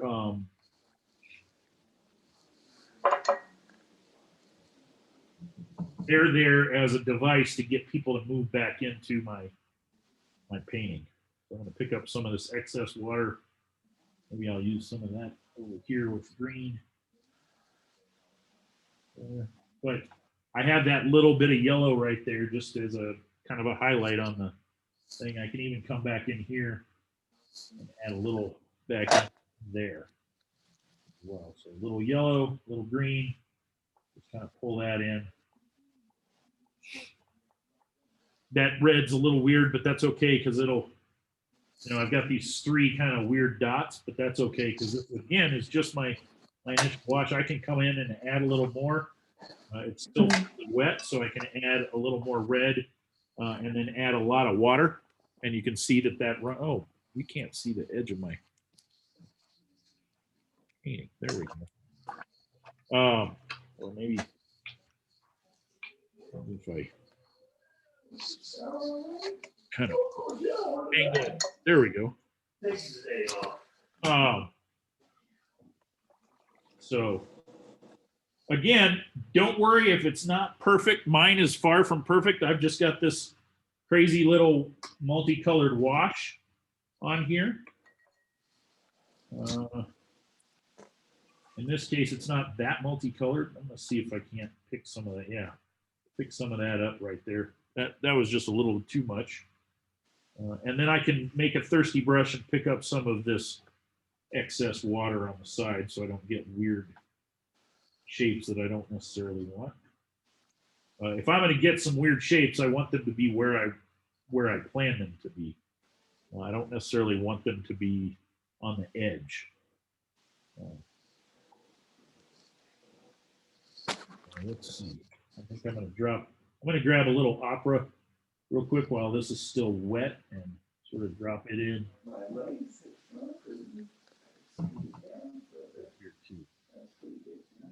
Just to give a little more of that red. That the opera is a little lighter than that permanent red. It gives it kind of a hint of red or pink to the tops. When grass goes to seed, sometimes it turns that red. So that's, I think, my initial wash that I'm going to do on this. I need to, anybody have any questions so far? Concerns or anything? I'm just picking up some of this excess water. As this dries, I can add water in some spots to get some cool. Let's see if I can get a cool blossom going. That may be too light, but it is the right amount of dry. Oh, that's too dry up there. That's too light, so you're not going to be able to see what it's doing, but yeah. Okay. So, and I've got that. I'm gonna dry this really quick, and I'm gonna hit it with a hairdryer, so it's gonna lighten up quite a bit more.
Okay.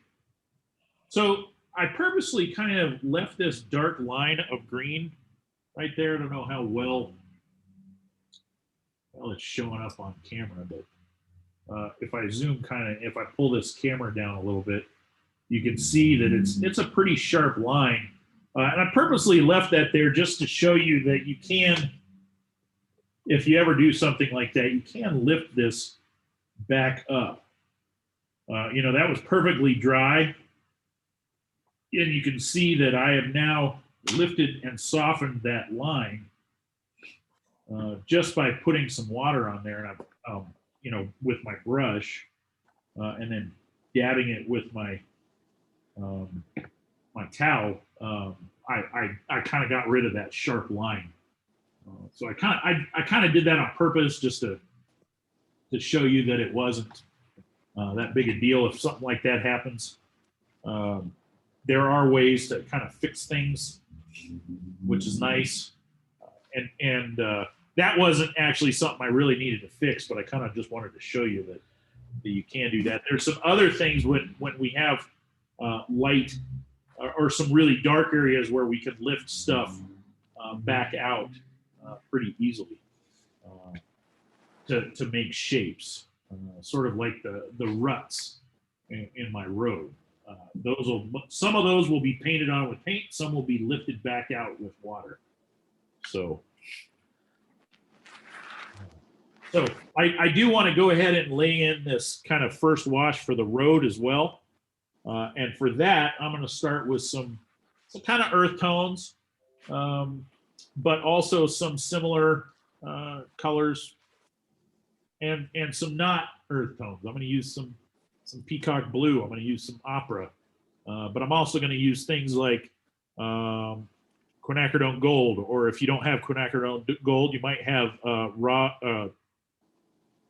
sienna, which is not raw sienna. Sorry, yellow ochre, which is very similar. Yellow ochre, quinacridone gold and yellow ochre have a fairly similar kind of color to them. Quinacridone gold is a little brighter, I think, which is why I quit using yellow ochre. But yellow ochre is a fine color. There's nothing wrong with it. I just prefer the quinacridone gold myself. But if you have yellow ochre and don't have quinacridone gold, yellow ochre is perfectly great. So don't worry about that. But I could use burnt sienna, which I have right here. I also have some other colors. This old sienna, quinacridone sienna is what this is. So it's a little redder, little lighter version of this burnt sienna. I have, what is this? I don't even remember what this brown is. It's kind of hard to read too. This is quinacridone burnt scarlet. That's what that is. So it's a very red, dark brown. This is quinacridone burnt orange, which you would think would be, and actually I don't even need that. I don't know why that's out because I have quinacridone burnt orange right here. So that one can go back in the kit. What do I have here? This is Copper Kettle is the name of this one. And it's, I mean, these are just all earth tone kind of browns and stuff that I have, but I won't just use browns. They're just choices I have.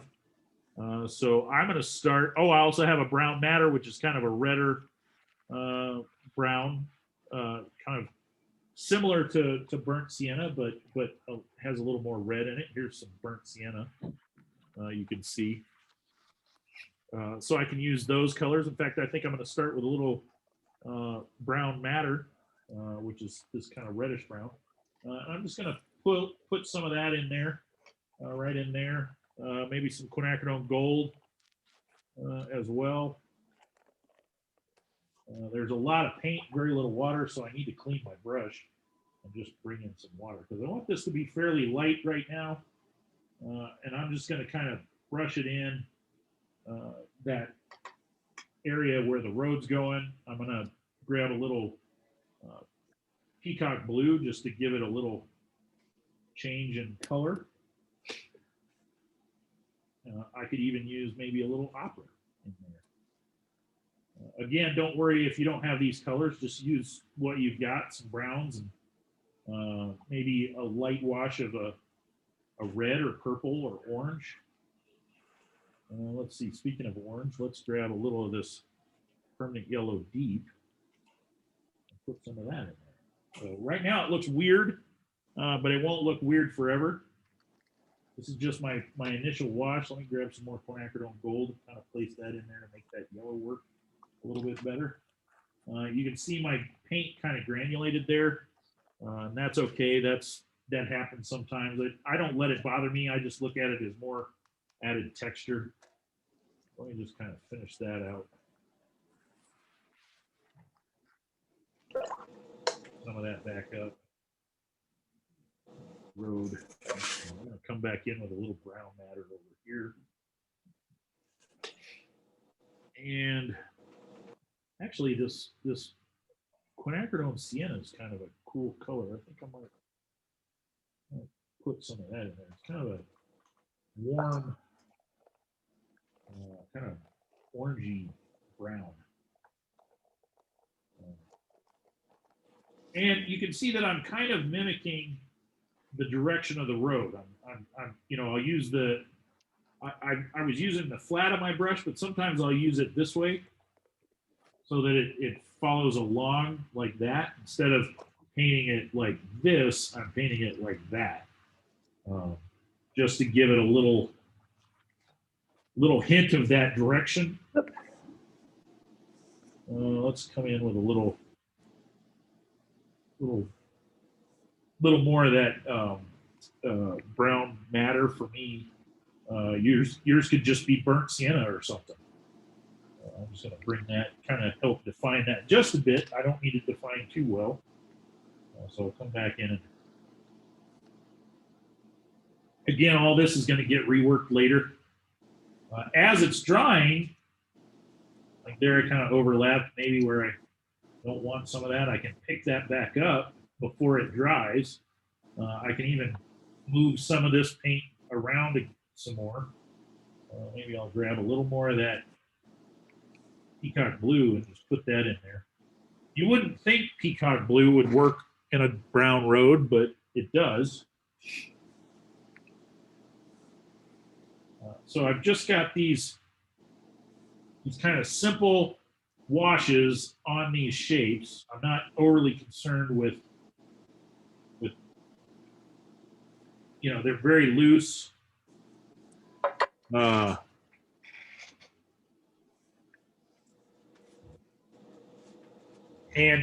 similar in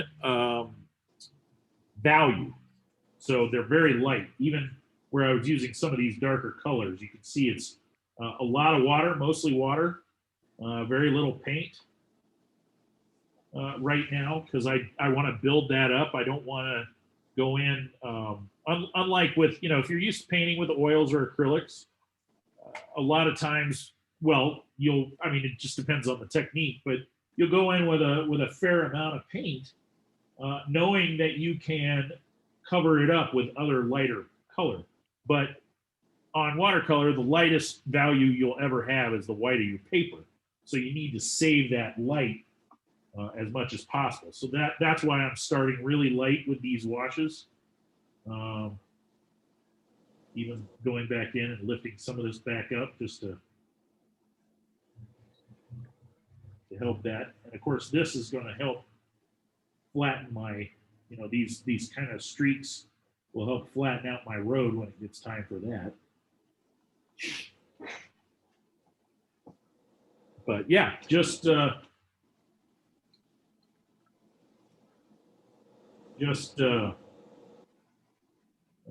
pick up a little more right there.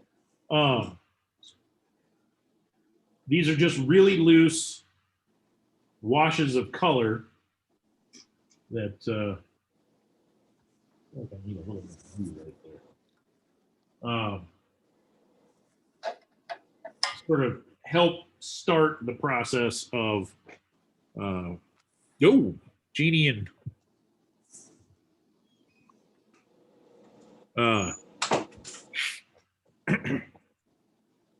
Jeannie's back. I don't think Kathy's back. Okay, that's all right. Or no, Kathy's here. Yeah. Wait, who was the other? I'm confused. I've confused myself. It doesn't matter. So yeah. This Kathy's here. What's that? This Kathy's here. Yeah, both. And Yeah. this Kathy's back too. Yeah. Okay. So I've got so I've got these loose washes that just get that initial color down. And it's on my screen, it looks a little weird. Does not look quite as good as in person. I'm just going to kind of see if maybe bringing the camera down a little closer. That's a little better. Some of that still washes out a little bit on camera, but this part that's still wet, especially. But yeah. So I've got that nice, you know, kind of. This is just slightly different. They're all the same value still, and we'll start building in those medium darks and darker darks here in a little bit. So let's see. I want that pretty dry. That's pretty dry. The road's not yet. But I do have a little weird overlap right here, but I can kind of pick that up just a skosh.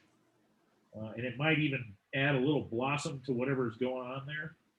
And that's okay.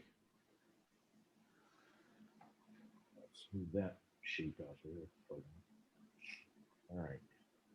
Yeah. That's not too bad. So I want to leave this for now, this foreground stuff. I've kind of got it laid in where I've got color. And I want to come in and work on this area because this is going to be my area of interest or my focal point or focal area of my painting, you know, that everything's leading you into this. These shadows come over and this road picks it up. And, you know, even if you move back around, this stuff is going to bring you back around. So I want to add, I want to come in and add a few little dark areas. Where did my?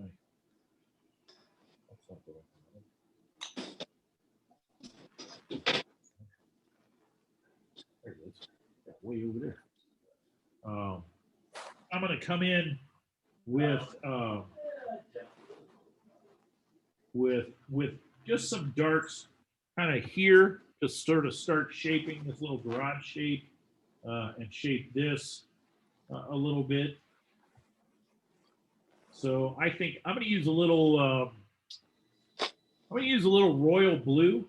You guys just use your darkest blue, but I have that royal blue.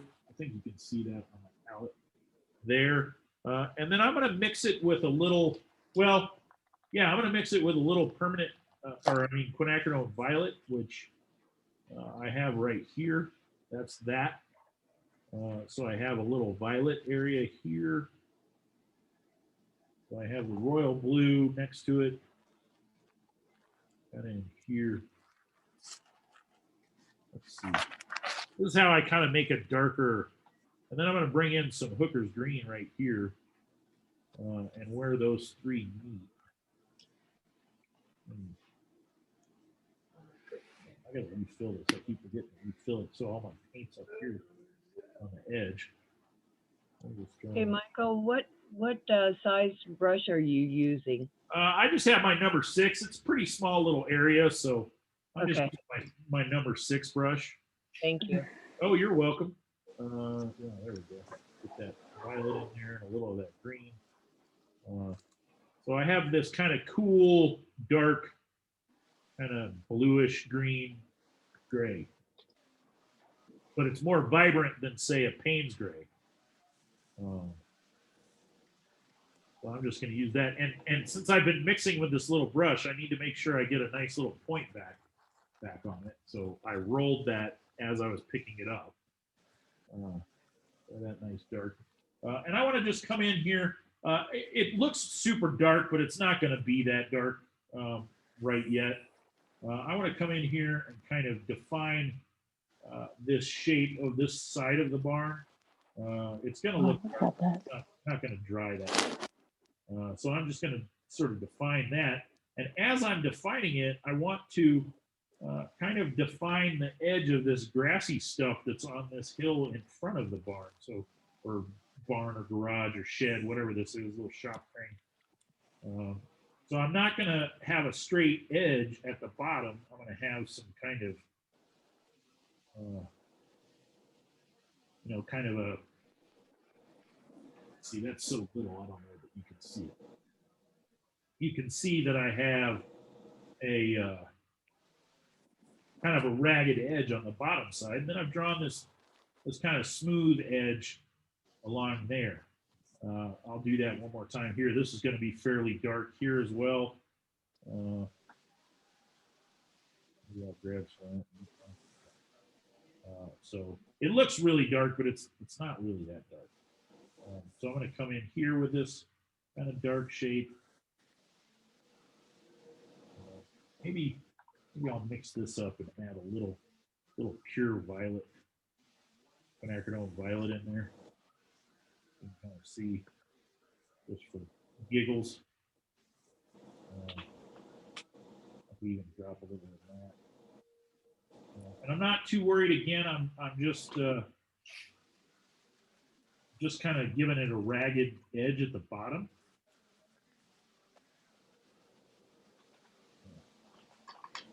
If I feel like this is too dark, I can come back in and add a little water to that and pick some of that up. So I don't want to go too dark too quick. So you can see let's see if I can get this. You can see where I kind of picked that up just ever so slightly. I can come back in and pick some of that up as well. Is that making sense to everybody? So it went down really dark, but there's a lot of water in there. So by picking up some of that, it lightens that edge just a skosh. And I'm not too worried about a lot of detail either. Let's see.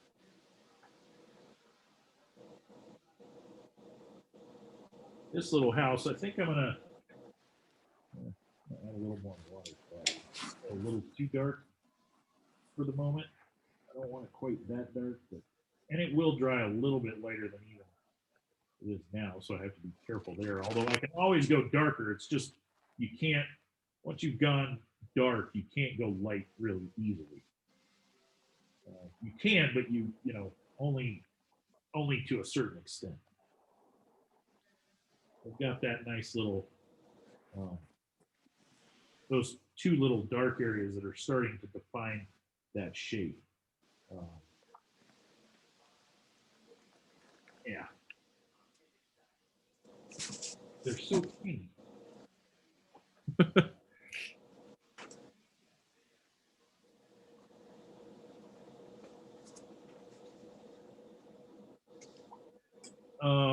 Yeah. So I want to kind of think about the front of this barn and maybe, you know, even though like on the original source photo, this barn shed, whatever this thing is, the doors went that way, and I kind of wanted it over here, and B, it was a, you know,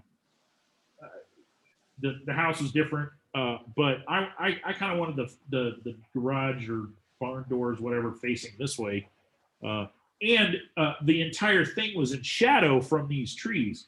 Well, I've kind of changed the shape of these trees a little bit.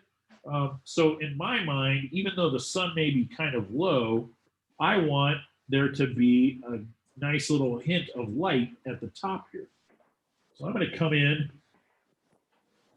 with... I didn't bring my little bitty paint brush, so I can't do some of the things he's doing. Oh, well, if you just... I can do it with a larger brush. So I got my 10 here. I'll do it with a larger brush just to show you. As long as you keep a pretty good point on your brush, you should be okay. Because I'm just gonna, I'll just grab a little of the permanent yellow light, or no, this is permanent yellow lemon.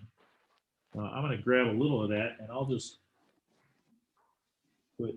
Actually, I don't know that I want to use that. I think I want to use this permanent yellow deep that I was using. It's a little orangier, and it has that late evening glow. That's good. Color to it. So I'm just gonna kind of see how I just plop that in there.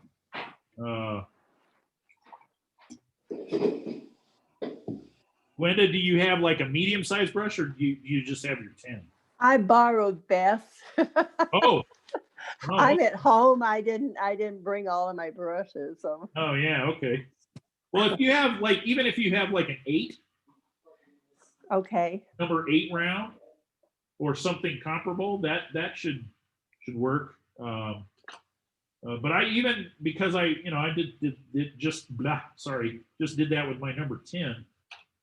If you just keep a nice little point and just barely, use the point of the tip of your brush, really, you should be in good shape. okay. So then I'm gonna come in with a little. What do I want? I want a little bit of orange. I'm just gonna use. I have a little of this permanent yellow orange right here. I don't need a lot of it. I'm just going to kind of bring that in, and then I'm going to move into this red. So I have this permanent red here, and I'm just going to, later it'll get actually even darker, but I'm going to pull this down kind of around maybe where that garage door was. And I'm really just painting the light part of this to begin with. Later we'll add, there'll be some darker stuff in here, but I want this kind of under painting of the light. So then I'm going to go back in and pick some of that back up, because I do want this to be fairly light. So even though I have a lot of paint there, I want to just pick some of that back up. And just kind of, I probably didn't even need that little bit of orange that I put in there. Probably just that permanent yellow deep would have been fine. But that kind of gives that little knock of color. I'm not going to worry about the roof yet on this, because I haven't quite decided how I want to do that. Let's see. Can you guys even? I need like 3 tripods. You can kind of see what I did. So I had just that little bit of orange, and then a little bit of red. Now the red later will probably get mostly covered up with something else. I am going to bring that down just a wee bit. So I don't want quite as, this field coming up here is kind of in front of the little bit of drive or whatever that's right there. But you notice I painted over that little window shape thing. That's going to be like a little, you know, the hayloft or whatever in there. That's what that is, and that'll be pretty dark when all's said and done.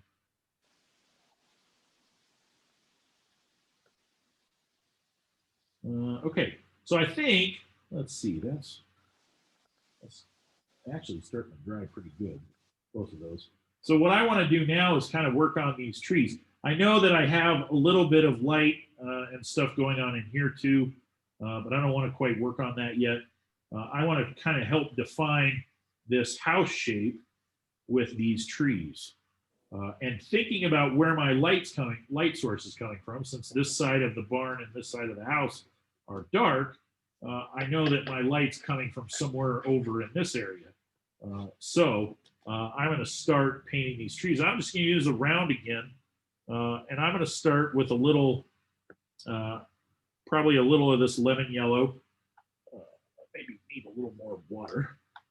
And I'm just going to kind of come in and put some highlights in areas where I think light is going to be hitting some of this this foliage.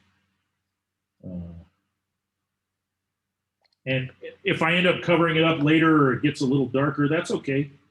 I can lift some of it back out. Let's see. Now I'm going to move in. So I've got, I still want this to kind of be summery, like our source photo. A lot of times I will turn, even if it's a summer scene, I will paint the foliage fall colors just because I like that so much. But in this case, I kind of want it to stay summery. So I'm going to grab a little permanent yellow, no, I'm sorry, permanent green #1, which is just my light green. And I'm going to add a little bit of that in here. Not a lot, just kind of plopping some in some areas. I don't want to use too much color yet and go too dark yet. So I'm just going to kind of move that color around. You can see I'm using kind of a variety of whether I'm using the point of my brush or a little bit of the side of this brush. I'm just kind of changing it up how I'm painting that or applying that paint to the paper. I don't want to get that yellow too, I don't want this green to bleed too much into that yellow right there because I want that to stay fairly light. Let's see, let's put a little down in here as well because I've got some little trees down in here. I got to kind of watch that roof line. So right now it's just the light wash. Again, even those little dark spots that are fairly dark aren't that dark. Everything's kind of, we're at the same value. So everything kind of looks like one, kind of blah kind of thing. But as we start to add some darks and stuff into this, we're really going to see things pop. I should probably do those little trees over there while I'm thinking about it. So I'll come in with some of that lemon yellow, hit a few of the highlights up in here where maybe the sun's hitting it, maybe just there. Not a lot, because I want this to feel like the sun's pretty low in the sky. Back to that permanent green #1. Oh God. You all right? There we go. Fine. Just so you're aware, Michael, you got about 20 minutes left. Oh, thank you for watching the time for me. You're welcome. So there we go.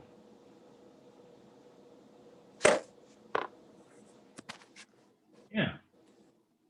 So I've kind of plopped some of this.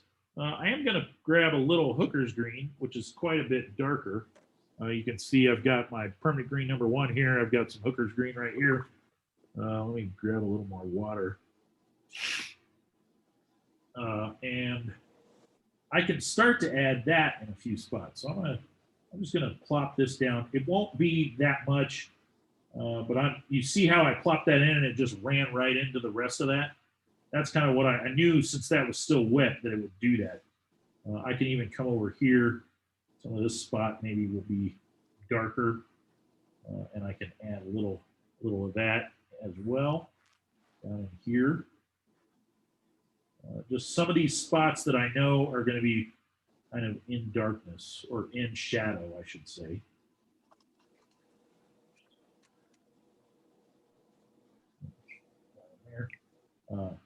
But it's really cool how that you put that paint down, you know, and it's even where it's still wet, it'll start bleeding up into the rest of the paint. So you get this really cool mix without really doing a lot of hard work.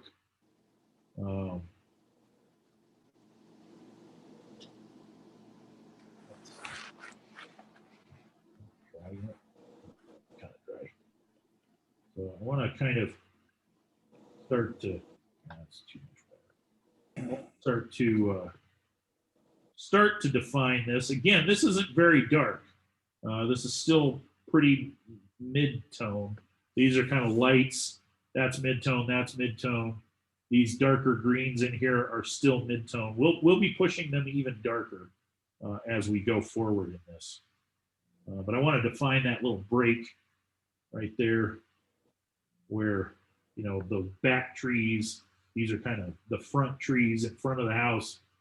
Those are kind of the ones in the back, that kind of thing.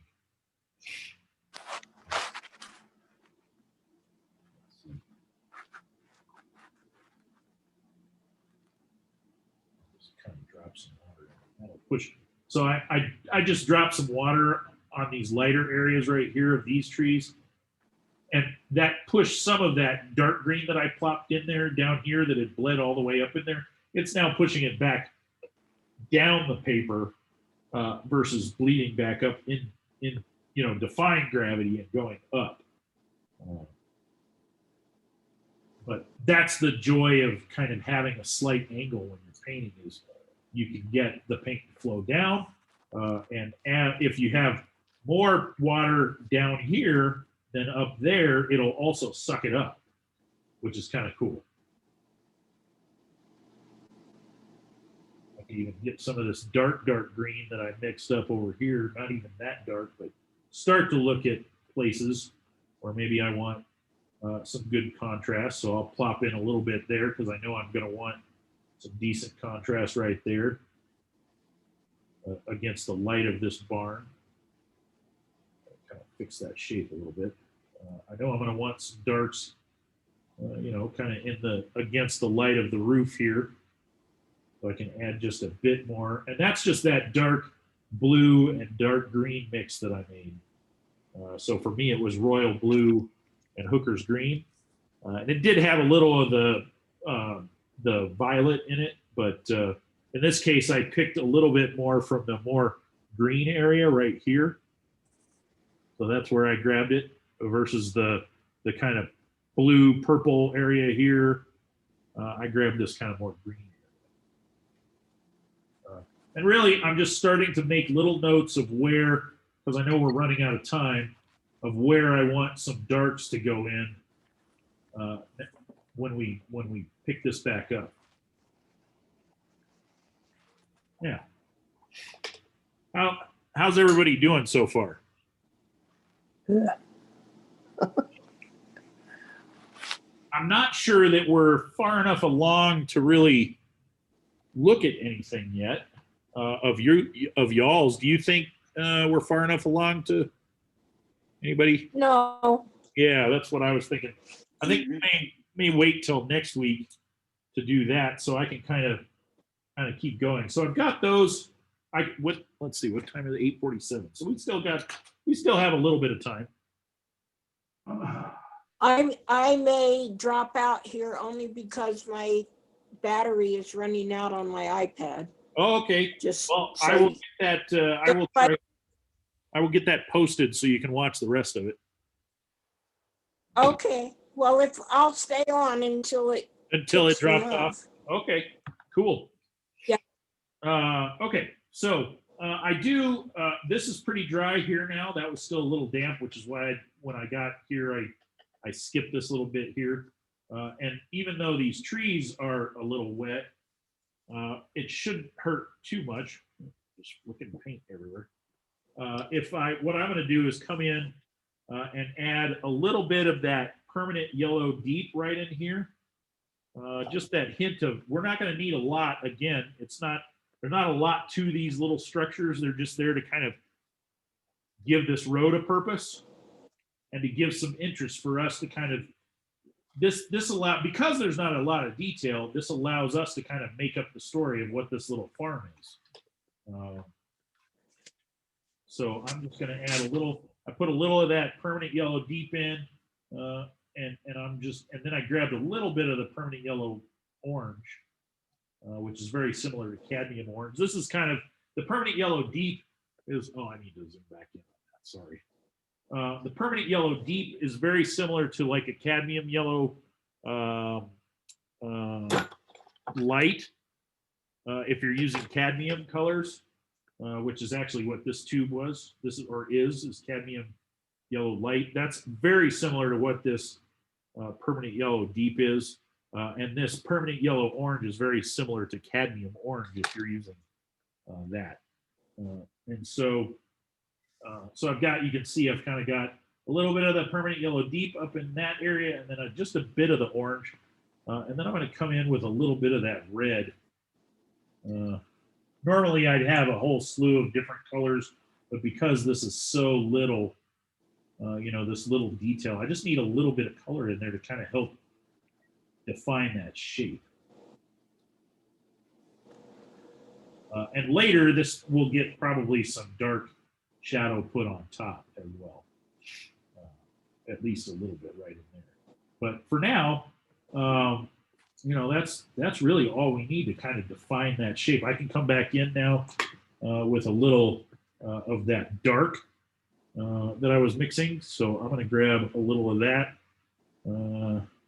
Maybe a little more on the blue side. I might actually grab some, what is this? Is this my,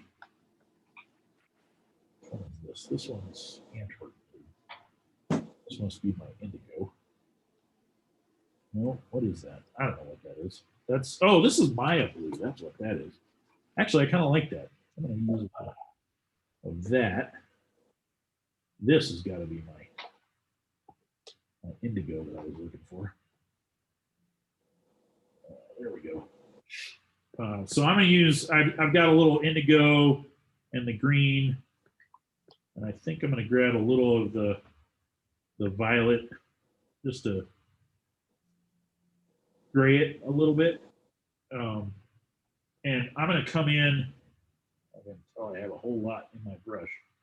I'm going to wipe a little out. I can come in and now just kind of add that doorway in here.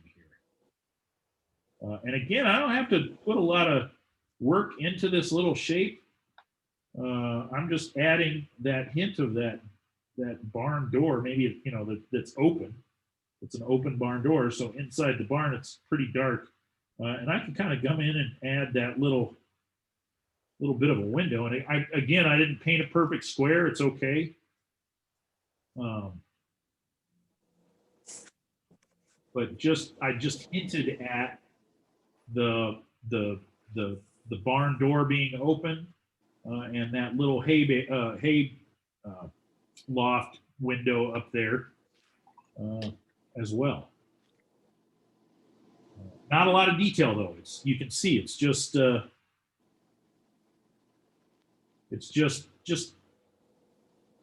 impression of those little shapes. Let's see. I'm gonna pull in a little. I want a little more dark down in here. So that same kind of green blue that I just mixed up, I'm going to just use right in there. And then I'll get some water. I cleaned my brush out and now I'm just pulling it up into that area. I want that to be pretty dark. And I'll probably end up taking part of that down quite a bit darker. Same with that roof. I'm gonna have to put a shadow on that roof, but I want to kind of wait it. Yeah. Yeah. So while we're at it, since we do have a little more time, I'm gonna just kind of come in with some more of that dark green now, since this is dried a little bit, and I don't have to worry about it bleeding too much. I can come in and plop in some little areas of dark, and really, I'm now looking at the shapes of these little bushes that I drew in front, and I'm just gonna kind of sculpt them. I don't like this shape. That happened because I was painting while looking at the video on my phone, because the phone is so close to the paper. I was watching myself paint on the phone screen instead of watching what I was painting. Don't do that.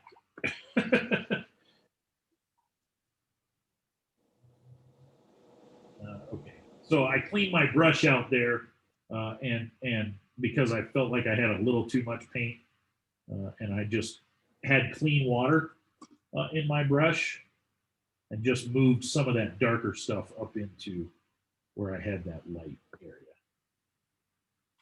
I can do the same over here. I know these are pretty white areas right there, and I can add color later if I want.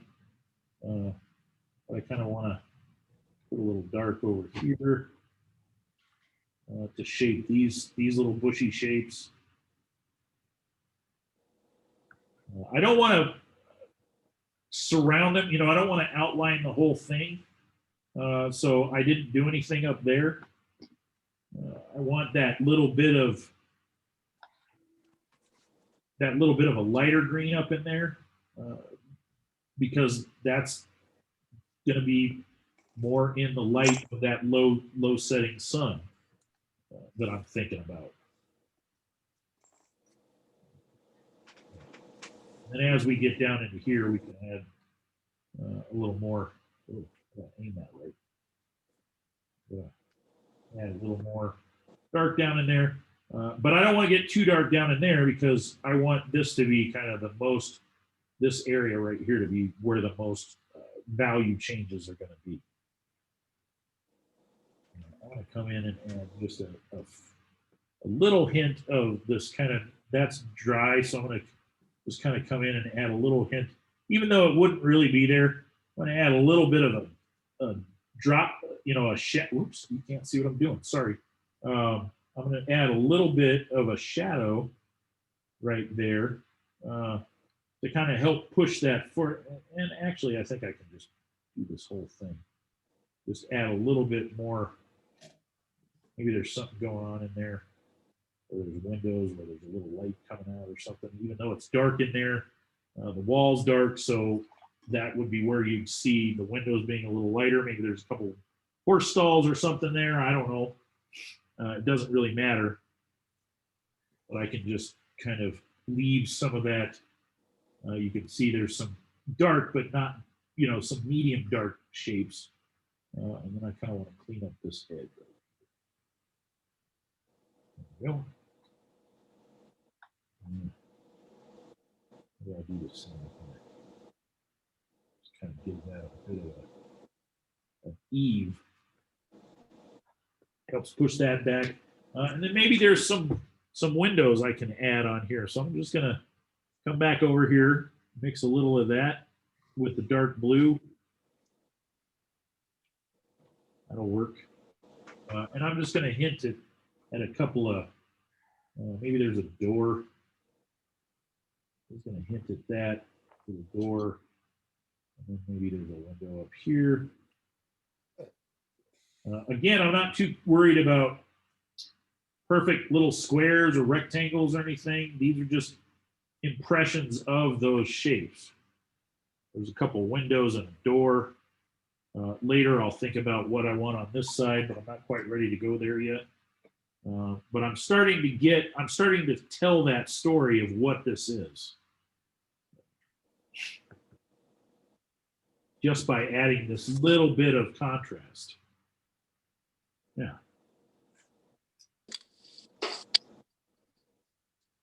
Yeah.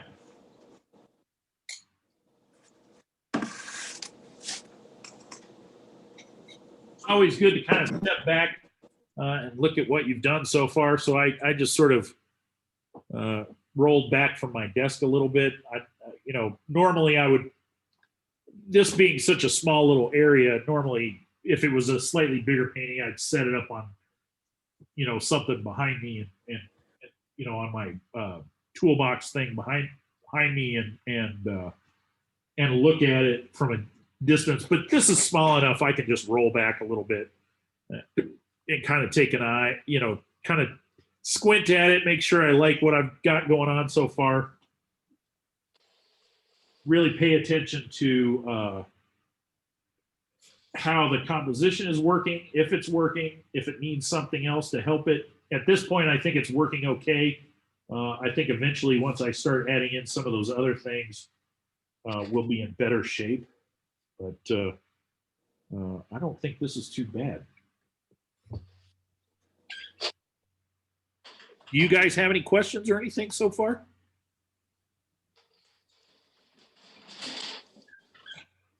No? You're okay. Yeah. I can start to, here's another thing I can do. And in fact, I'm going to use my round brush for that. I'm just going to grab this number 8. I could do it with a 10. But I want to kind of start to differentiate between this shape and this shape. I've got a line here. So there's this kind of hill here. And then there's another kind of rolling hill. There's this little valley that kind of runs maybe through there and down into here. This is maybe a little gully kind of thing that washes down, or a little low area that washes into this little valley here. So I want to kind of differentiate that. So I'm going to come in with some Hooker's green. Right now, I just have that permanent green number 1 and some lemon yellow on there. So I'm going to just grab just a little bit. Let me kind of show you. It's just a hint of Hooker's green right here. Again, mostly water, and if I get too much on there, I can pick it up. And I'm just going to come in and kind of drag my brush kind of like this along that edge and get a good little line going across, kind of a cleaner line going across there. Then I just need to kind of fill this in a little bit. Now, I don't want that sharp line up there. So then I can come in with just water. And this is kind of a reverse of that wash we did earlier, the blue wash. It's similar, but instead of going down, having the water flow down, I'm having it flow. Or I mean, instead of having the dark, starting at the dark at the top and flowing down to light, I started with dark at the bottom. But it's essentially the same principle. Let's see if I can get that glare out of here. So I'm just kind of coming in there with a little water. And then that'll push that dark down against here. And you can see that starts, it pushes this stuff forward. That'll get even more stuff. So, some more text. Well, actually, probably won't get too much more. But, I might add a few things there. This is definitely going to get some more texture and stuff. But you can see that's already starting to push to sort of round out that shape. And because I'm letting it kind of, let's see if I can show you. Because I'm letting that water, that clean water that I added, run down into where I have the Hooker's green down in here, I'm getting a little bit of blossoming, which I kind of want. Let me add just a bit more over here. And then if I can get that to, I'm going to get a little bit of blossoming. So that'll add some texture that will look very much like grass. And people will go, hey, wow, you really know how to paint grass. And you can just say thank you. Even though it was really water and gravity and that did most of the work. And the laws of hydrodynamics where water will bubble up and sometimes go up instead of down. But yeah, that's not too shabby. But you can see I've now actually given that some volume just by adding that tiny little hint of green right there.